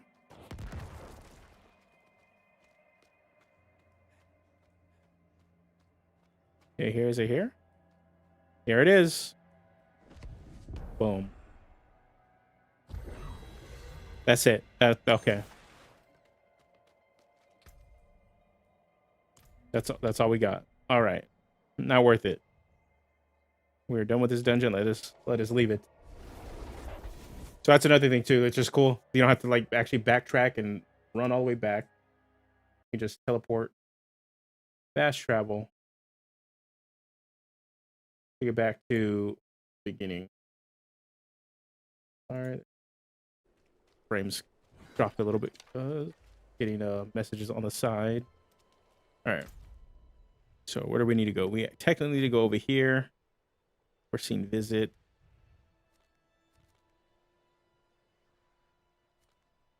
Okay. Let's go. Since we're already up here, let's go into.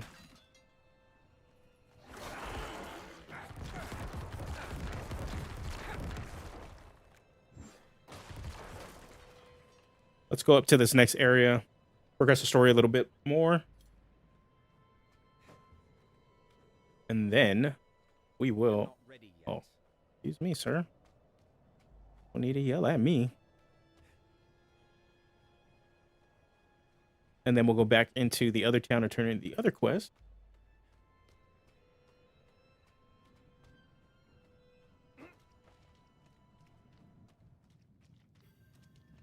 Okay. Sick. Let's bust a Zelda and loot everything.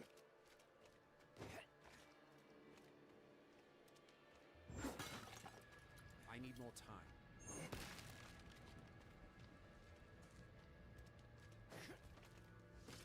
Light's blessing. If you have needs, check in with Okay, cool. We're good here. No big deal. Just strolling up in your town. Or not. Okay, here we go. Strolling up. Okay. Got a blacksmith. All right, let's see. With this little button right here, we can actually turn stuff. We salvage it so that we can get the transmog unlocked, so we can customize however we want our character to look. And then anything we can't, we just sell.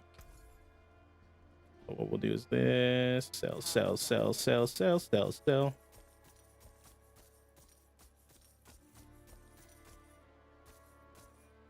Cool. Come back when your second skin needs Clean our bags off. Let's go. I'm looking for a Horadrim named Donan. An old friend of his sent me. At this hour, I'd wager he's in the keep. Check with the guard at the door.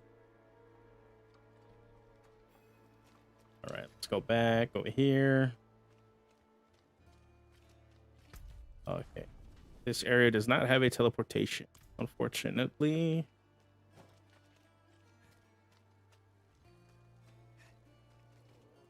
He's upstairs in the Great Hall with his son. Keep it quick. You just talk to this guy, and they're just like, yeah, I'm looking for this guy. Yeah, just come into my house. No big deal.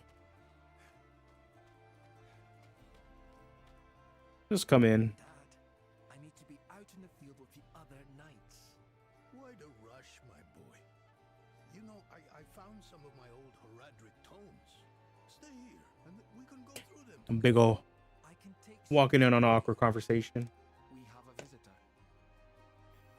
Oops. This discussion is not over. Is there something you need? I have a message from Lorath. Wow. There's a name from another life. Has the old man finally come down from the mountain? With a warning. An ancient evil walks the land. The demon, Lilith. And you know this how? Did you and Lorath discover something of interest? Okay. Perhaps this is all connected to what you saw, Father. Yes, I was just getting to that. There was an What is up with his son's hair, man? estate. Probably best if we Looking like it's painted on. go and have a look around for yourself. I'll meet you shortly, and then we can talk more. As for your request, get to Braystag and be careful. Stay close to the other knight's penitent. I will. Don't worry. Don't worry. All right. Okay, now we got to get out of here. Get out of here. Okay, got to go all the way around up to here. We'll also pick up another quest along the way.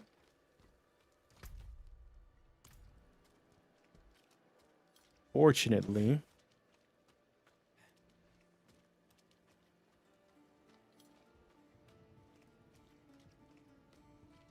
Walk in the light.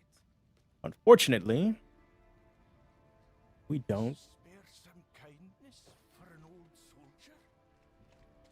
We don't have a teleportation point to come back to this area if we need to. Look at this. These stone tablets contain some of the earliest written works of my This dude is showing his feet for free. The wildlife in the Gautmar grasslands. Come on, Morag. To a frenzy recently. Charge for them things. Taken to smashing or even eating our runic tablets. I don't blame the creatures, but we must preserve our history. Surely you see the value in that. Please, retrieve whatever you can. All right, let's do this little side quest.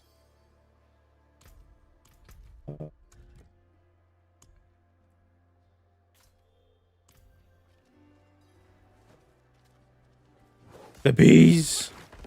The bees.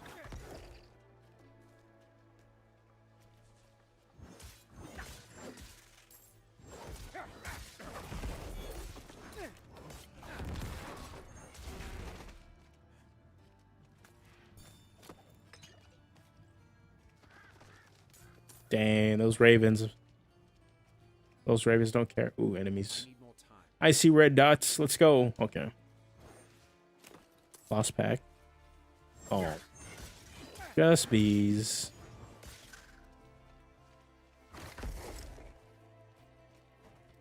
Ooh. Runic tablet. Okay. The bees got to him. That's not good.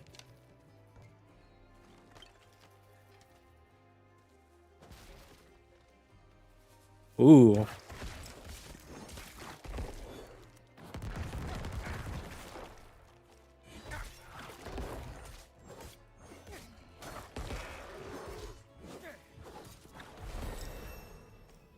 And we got a level.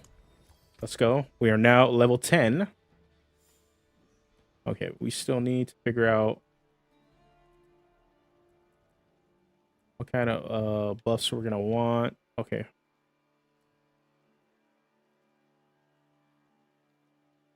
Ooh.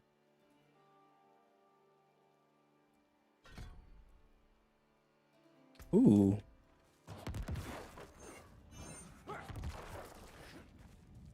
Not a bad combo right there.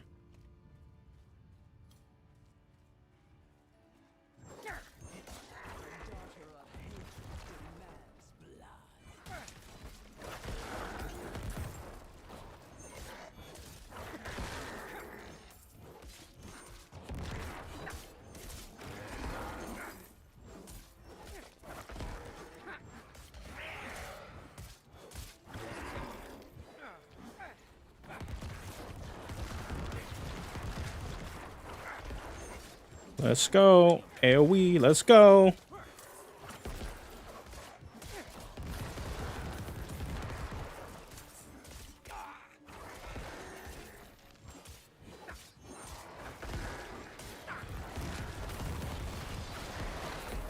Oh my god.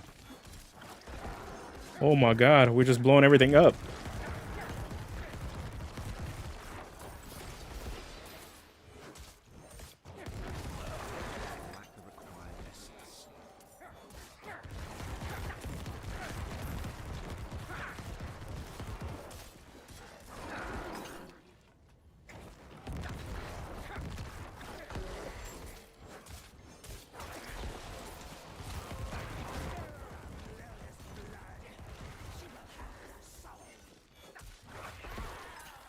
Okay.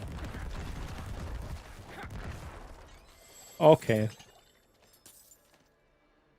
Not saying this build is busted, but it's pretty good. Okay, we're gonna hit faster and harder.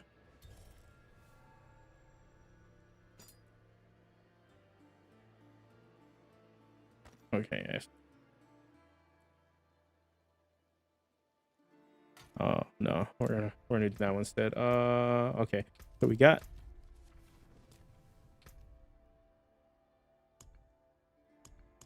okay. Okay.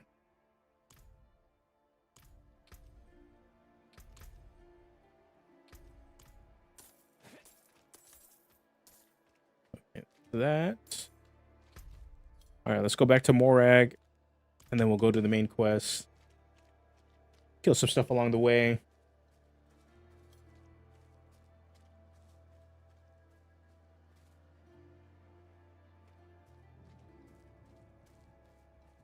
Wheaton Wolves. Backtracking here.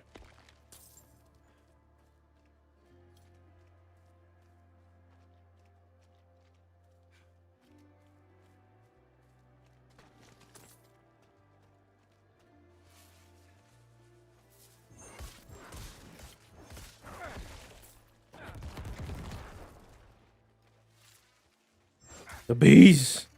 Oh, that's a bear. That was a bear. Okay. Not bad, not bad. Okay. There are many lessons life isn't in. Cool. There we go, there we go. Little stash, herb stash. Okay, let us go here. Let's go to the next story mission. Go investigate the disturbance at Firebreak Manor. This is gonna get us a nice, I believe, another cutscene. We get to see what exactly is going on and what Lilith is up to.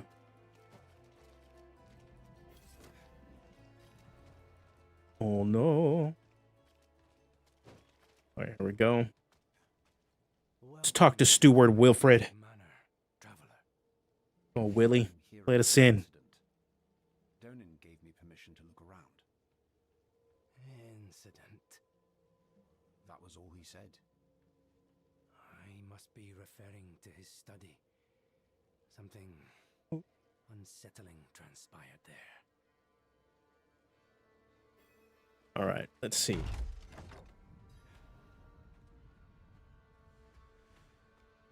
Let's go. Oh. Okay. Forgot this actually leads us into a dungeon, so oops. Oh, never mind, it's not much of a dungeon. Let me before I go into Curse Petals.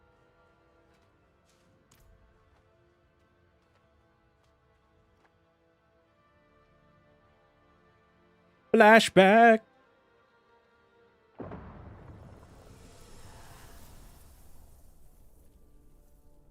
These cutscenes, man, they're really, really well done.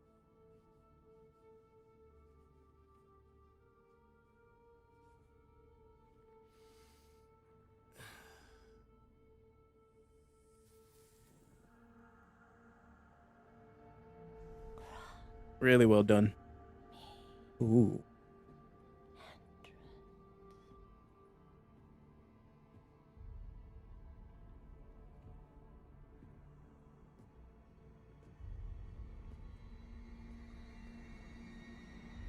Totally normal, dude. Just curtains made of meat. No. This can't be. I know who you are. And I know you, Donan. Old, tired, each day a struggle to live up to your own legacy. What do you want with me? Astaroth. He's dead. Astaroth cannot die. Not by your hand. What have you done with him? Away, demon. I deny you. You have grown so frail. I can make you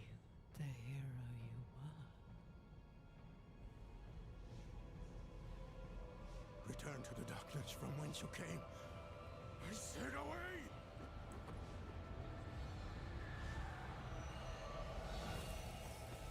Ooh. Ooh.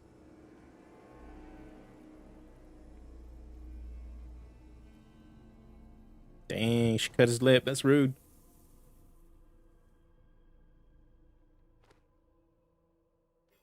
Terrible. Uh-oh. I hear monsters. All right, let's go. Let's get back into some action.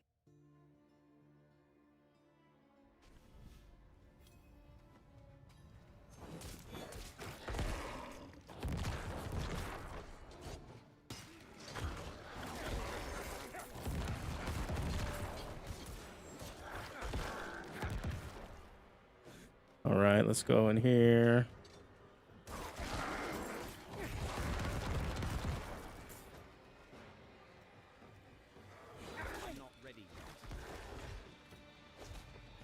Oh, let's go.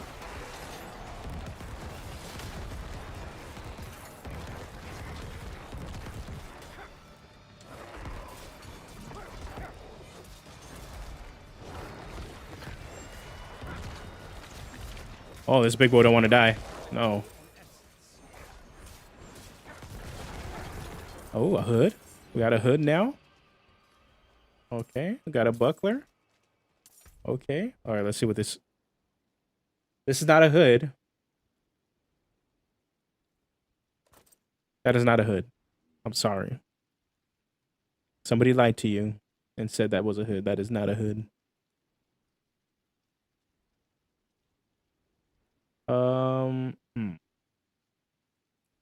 I'll stick with the one I have because the +3 to all stats is actually probably stronger than the +1 maximum life point. Drawn by Lilith's presence. I saw a vision of her in your study. What do you mean, a vision? I don't fully understand how, but it isn't the first time. Full of surprises, aren't you? No wonder you caught Lorath's attention. Well, now you understand my predicament. A daughter of hatred in my own home. Ooh.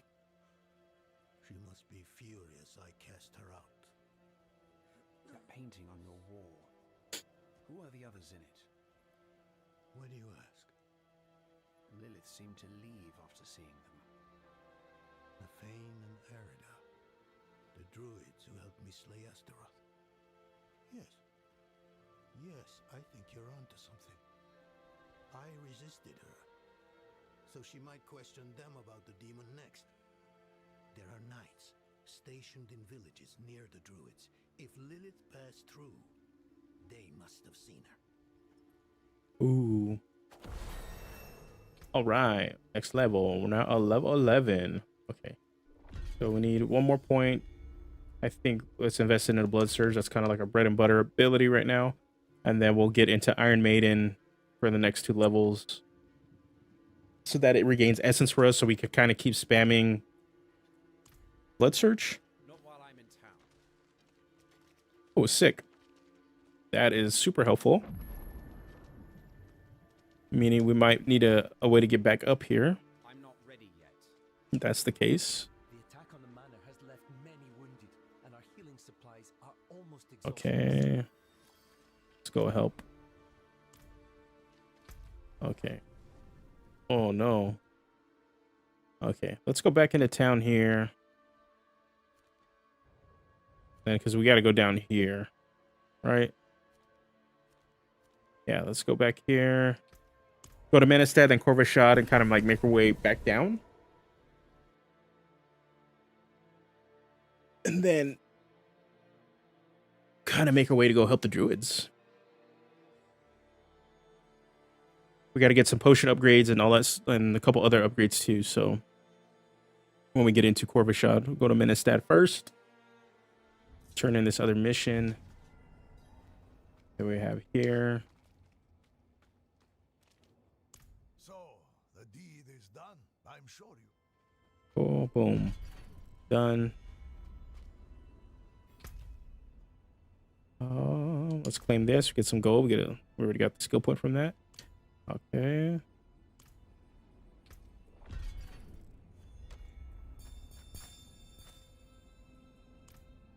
Pick this up. Now let us go to Overshad.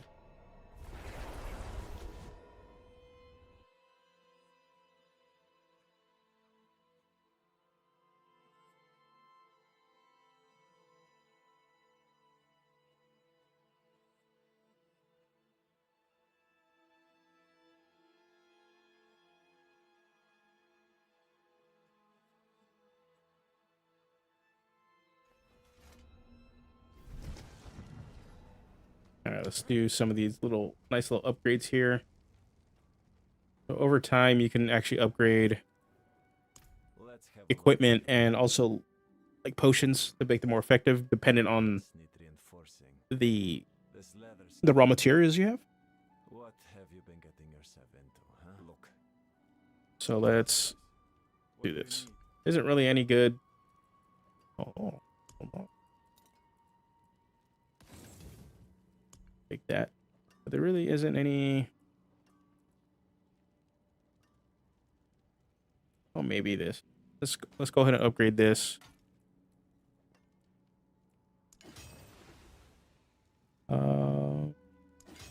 Upgrade it twice. Fully upgrade it.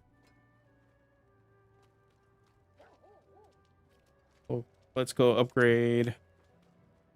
And then what I'll do is I'll show you guys like the transmog sort of thing that they got going on. Well, you certainly have the look. I am not. That's okay. At level 20, we can upgrade this. As you can see, based off all the herbs and stuff they kind of give you, you need a set amount in that you can also I'll be good for a bit to upgrade. It isn't until we hit like level 70 or we won't have enough material. But I believe you'll be able to get those later. Craft elixirs, there's these two. Refine crafting material. Refine them. Assuming to make better ones. Craft incense. Ooh, it's smelling nice. Okay. Okay, let's go to our wardrobe area. So you can have your character not look goofy. I'm not ready yet. Go to this here. All right, so we can do this.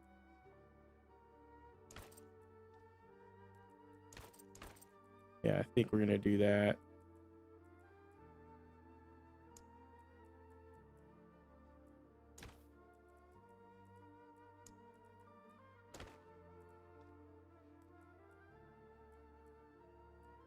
$11 herbs and spices. Actually, the funny thing is, that you bring that up, is KFC's doing like a collab with Diablo, I guess. So if you,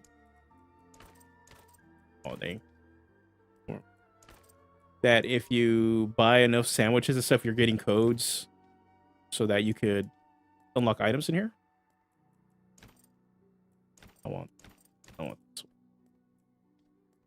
That got more boots in the fur. Oh, that's not bad.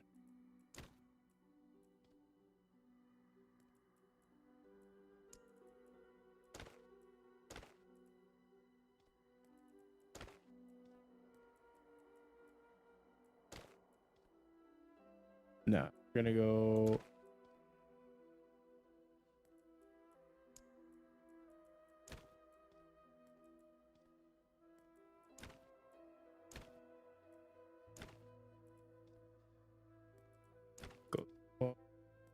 Oh, okay.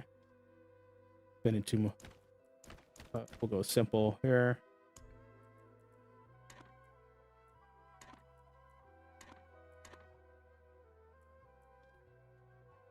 Do this itemize.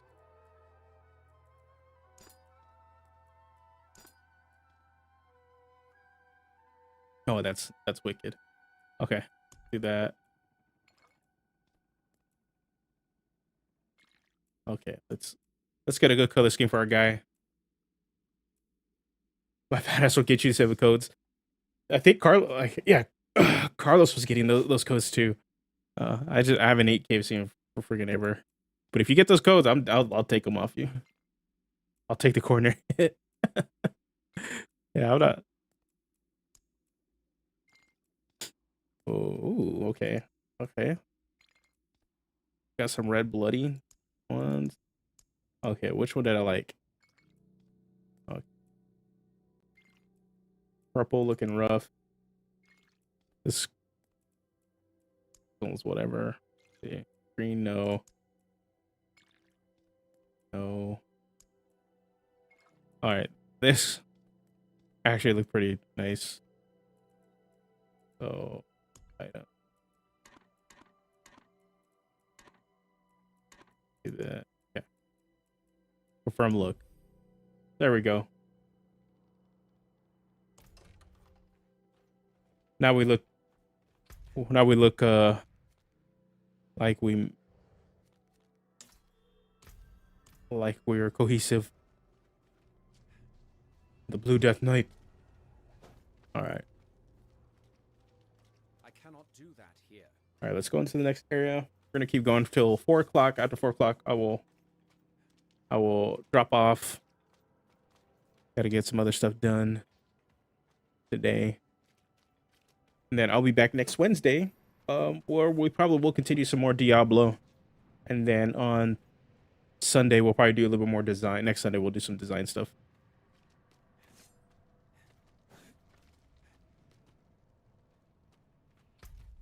Okay. How do we want to do this? Oh, let's go to treasure.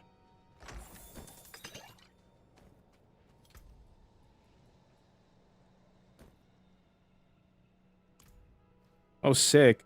All right, so good thing to know. If you transmog, any items you pick up in the wild will turn to the colors that you chose. So you're not stuck.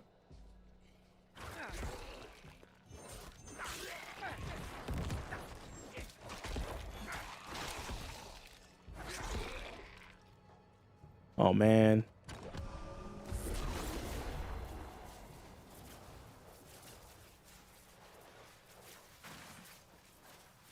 Okay, I'm a ball of lightning. Dang. Okay. So with this skill, like you just like zoop around and target stuff like that. And it got wasted. There's no enemies.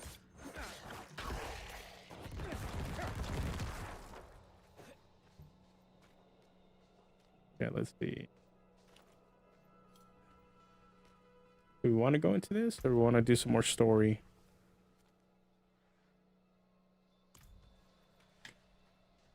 Let's do some dungeon. Do another dungeon.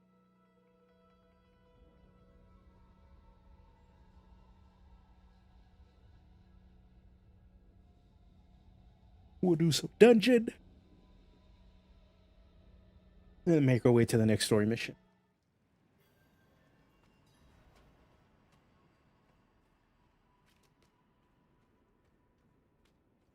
Nobody here.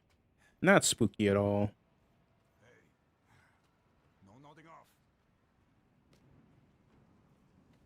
What's up, guys? Boom.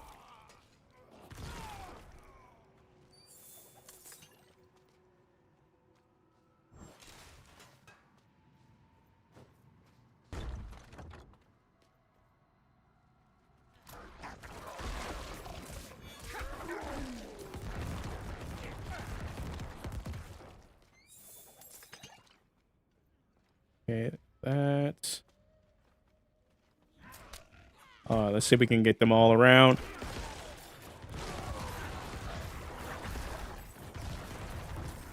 Oh my god. Mayhem. Oh, got this.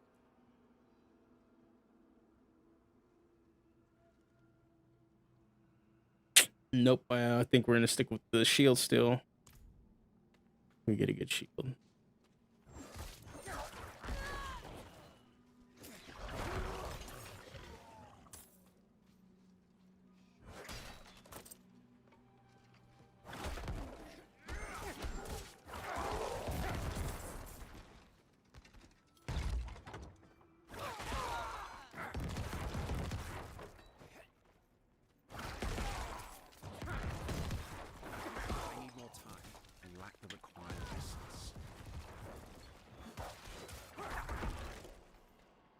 Okay, we're good.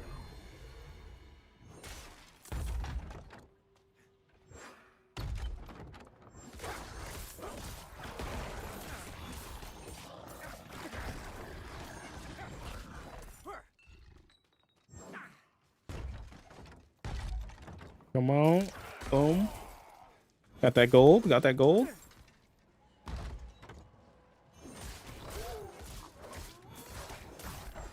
Every time we hit. Okay.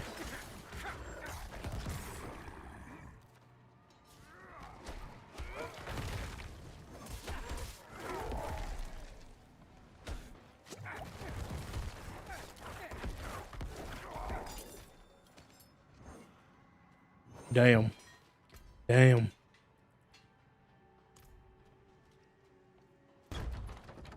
What's up? Oh. Hoping I wasn't interrupting anything. Here we go. I'm low on essence. Okay. I'm not ready.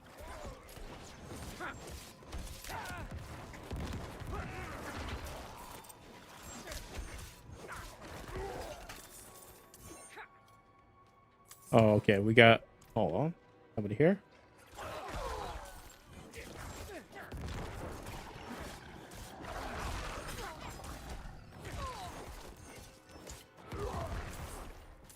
Okay, cool, cool.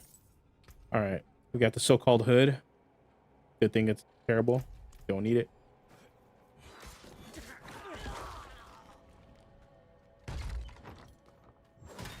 All right, let's kill this thing. Direct. All right, let's go. Ooh.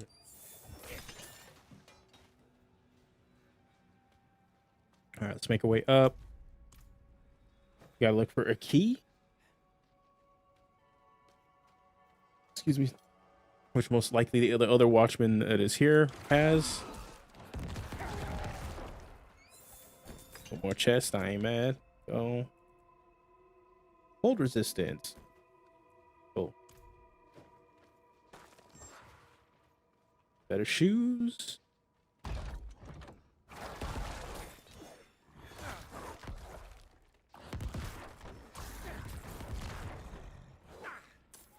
Okay. Let's get these gloves on. Oh, hell yeah. Oh, heck yeah. We'll go back into that big room right now. Trap right there. Oh, lordy.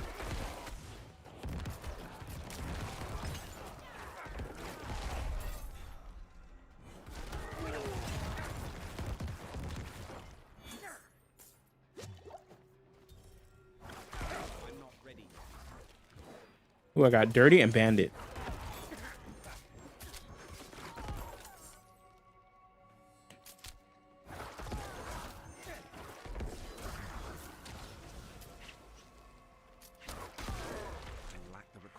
We lack the required essence. I need more time. Oh, man.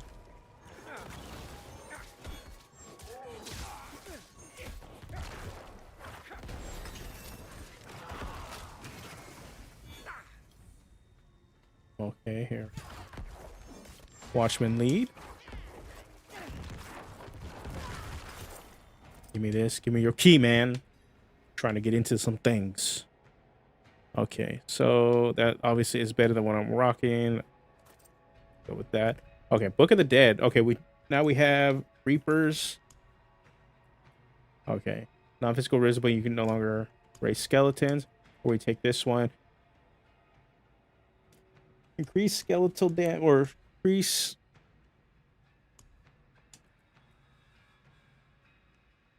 non-physical resistance. I think just to stay alive more, to be honest. It's probably what we're going to be wanting. All right, now let's get into Iron Maiden. Finally, we get a really solid feature. Then in the next level, we can end up making this, end up giving this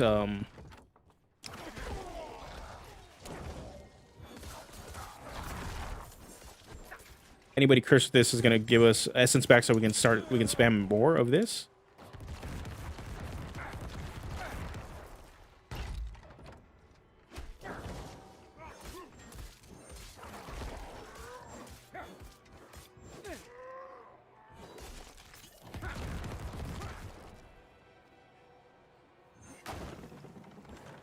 All right. Going all the way back around. Let's go into this last room. Oh my god, yeah, this buff is like nuts. Anytime we hit, we just do like this projectile AoE.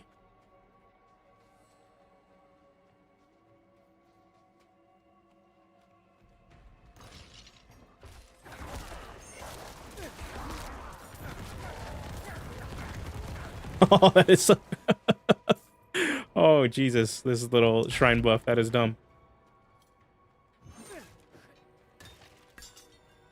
Short sword, okay, okay.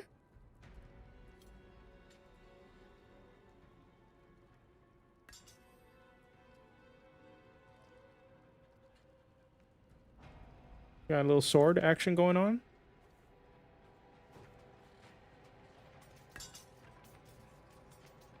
I need more time. Ooh. Huge. All right, well. That is huge. Okay, so now we got a rare two-hander that gives us, what does it give us? It gives us a plus 12 all stats, 28% plus basic skill damage, and 14% vulnerable damage. Unfortunately, we don't really have anything that gives us vulnerability, vulnerability. But yeah, that is sick.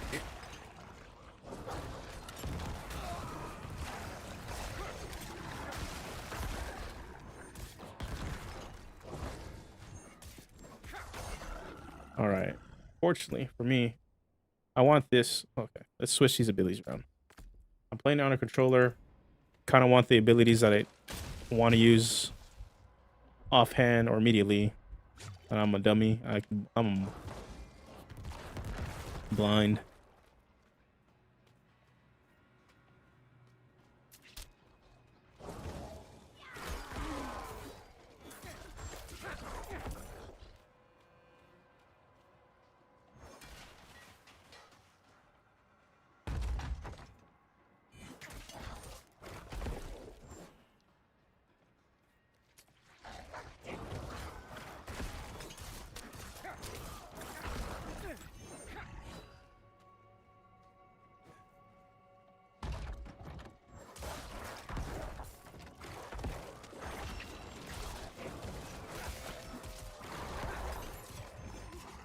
Boom.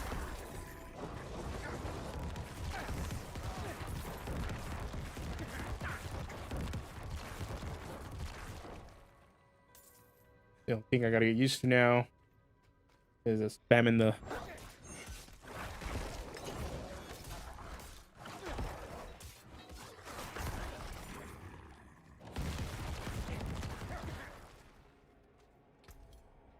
Actually, let's do this. Move out my trigger. No. There we go.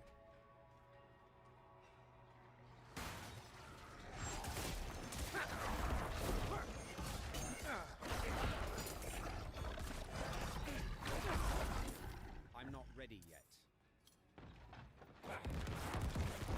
Put it on my trigger instead. A lot easier to do. All right, let's.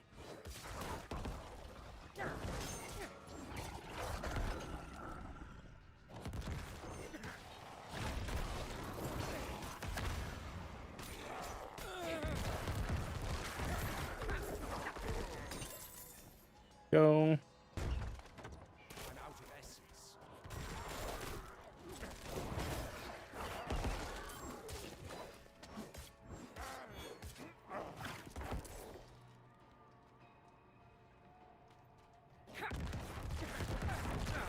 Pull the trigger.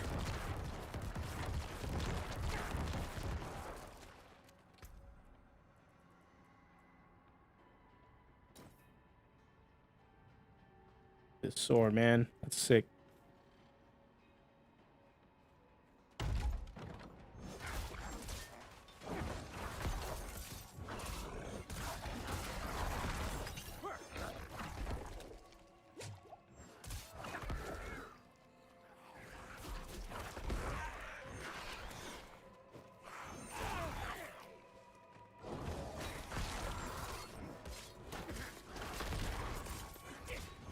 Boom, Magus is...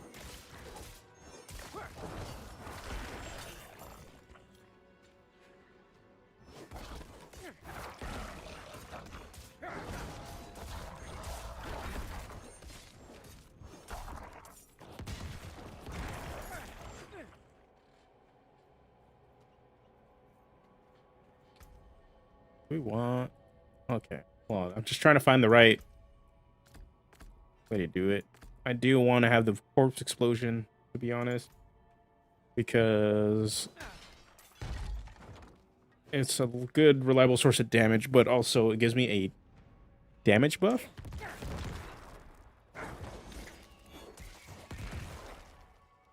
For blowing up corpses, that makes me hit more. Okay. I'm not ready.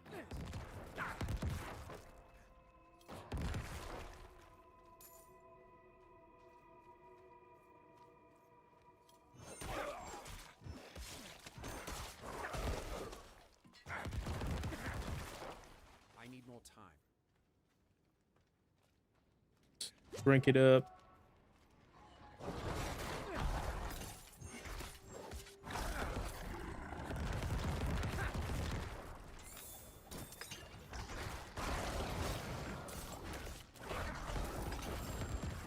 Ooh, boots with the fur? We have boots with the fur? Okay. Let's put this on. Yeah, these are pretty good.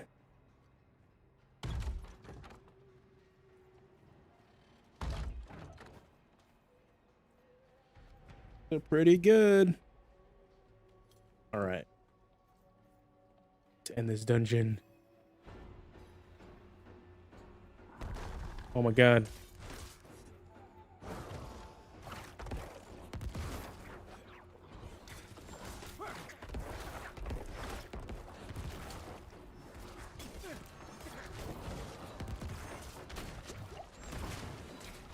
I need more time.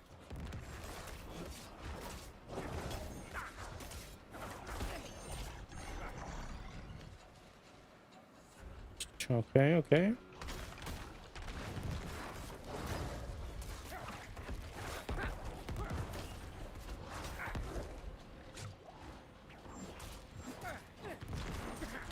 Okay.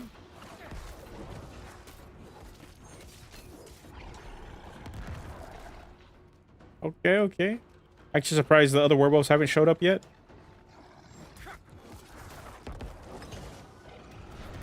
There they are. I'm not ready yet. No. No, no.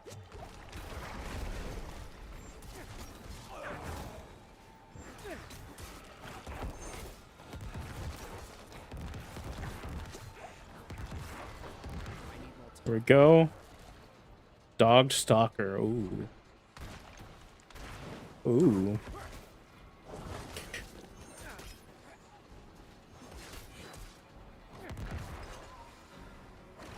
I'm not ready yet.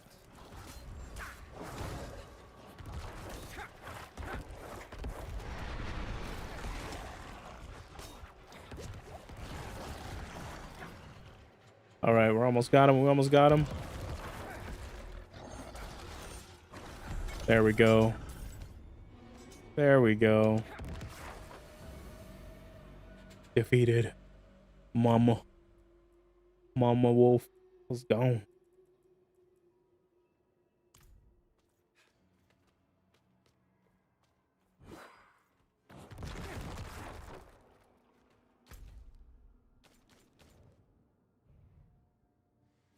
Ooh, okay.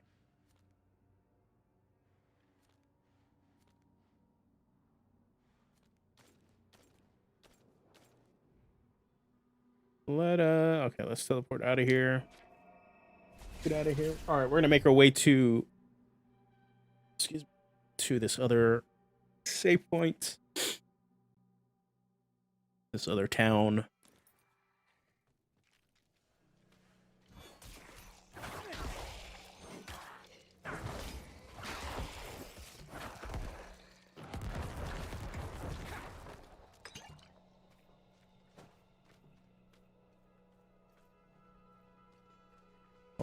Oh, we're just gonna.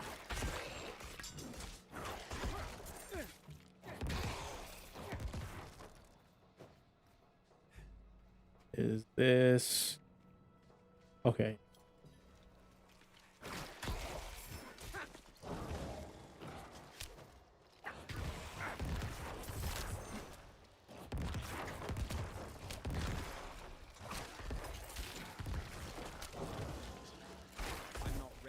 No, I'm frozen. Okay.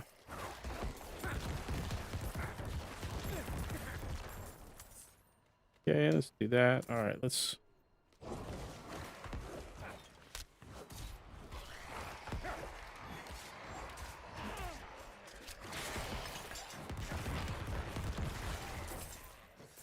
Let's do this a little event right here.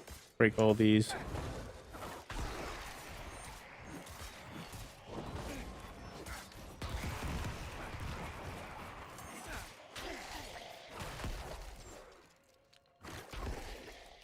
Okay.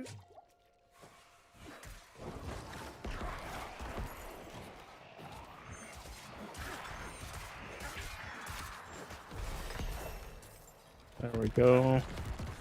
All right, let's go beat this little boss right here.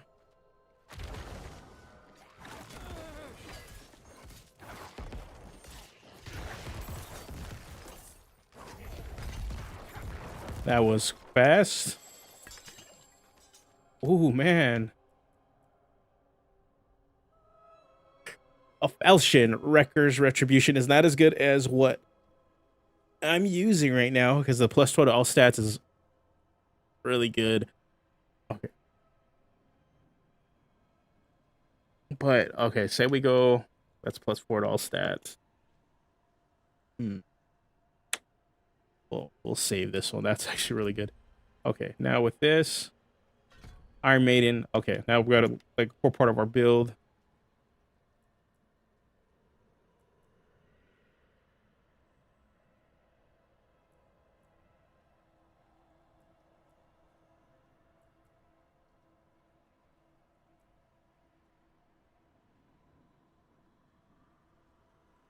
That might be worth it.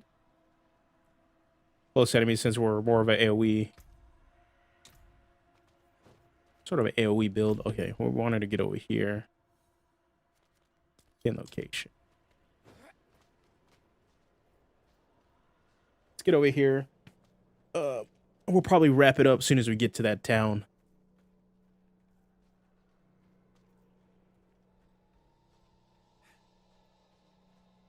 We'll wrap it up there when we get there. And then we'll be back again on Wednesday.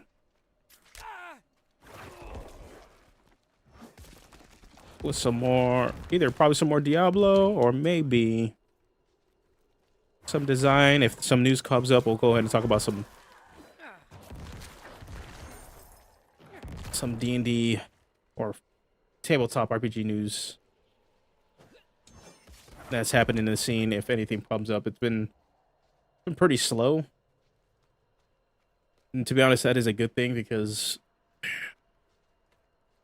after the OGL situation, it seems like nothing lit up and there was constantly drama after drama after drama.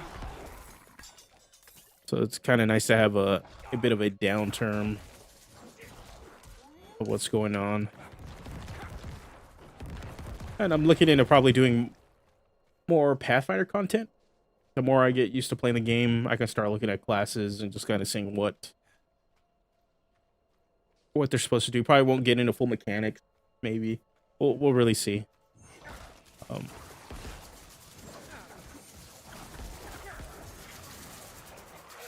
Okay. Oh no.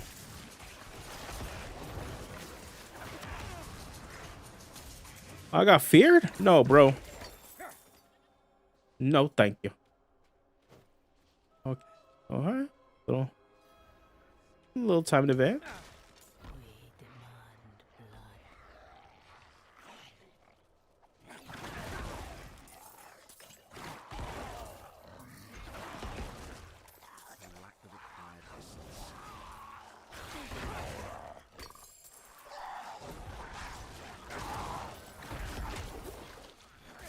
Okay. Ooh, cut.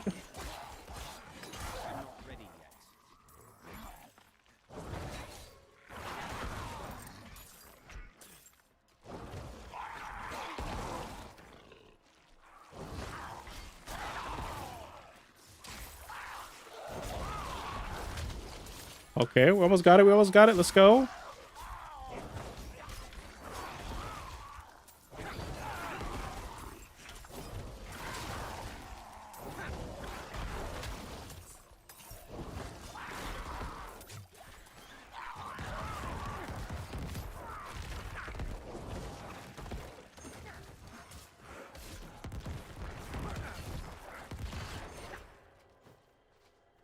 You will not leave. Okay. Got a rare item out of this. Sick. Okay. Not bad. I can't use a mace. Who can use a rare mace? I don't know. Well, we just need the armor right now. Simple scythe. Sick. Okay. All right, let's make it back. Let's make it into town.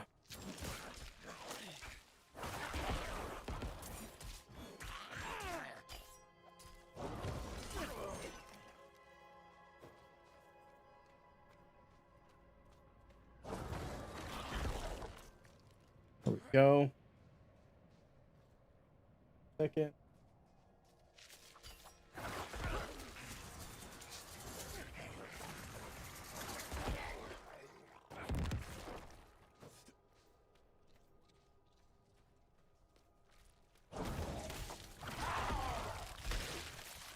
Oh my god.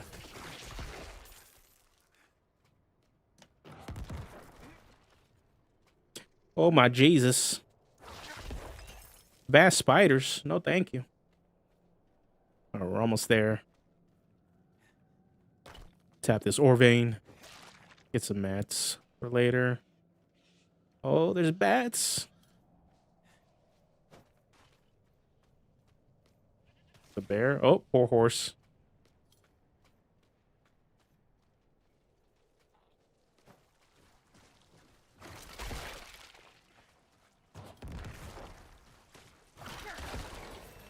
There you go, my mans. Enjoy your level. Enjoy your level. Oh, hello.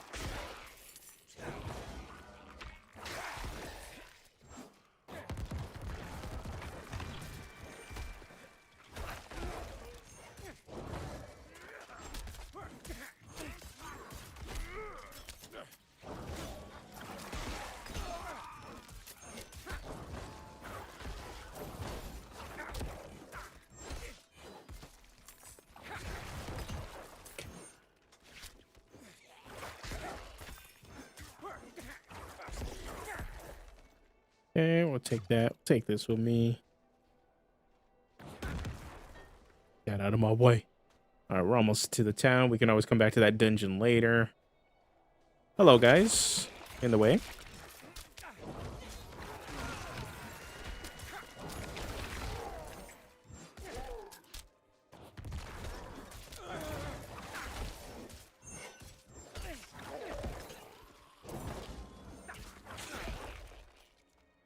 Okay. Okay, we've gotten that one. We're almost there.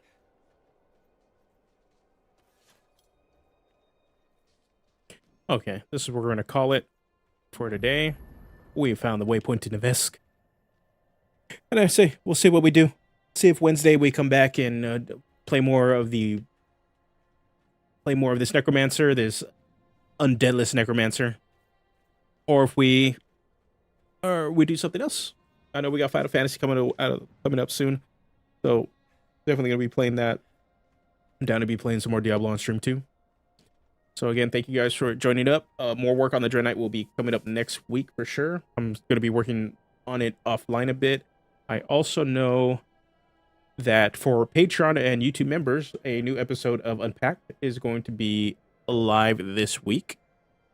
Just shot the episode for this month, so expect to be able to listen to that if you're a Patreon or YouTube membership. Just for $1, you can get access to all 3 episodes that we've done for the podcast so far.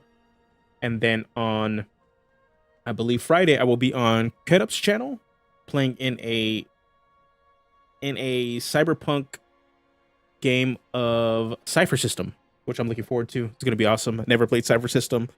Got to figure out how to play soon. So we're going to be doing that on Friday, and then I'll be back on this Wednesday and Sunday again streaming. So until then, guys, thank you for tuning in, hanging out with me as I play some Diablo. And you guys have a good rest of your Sunday and good week. Peace.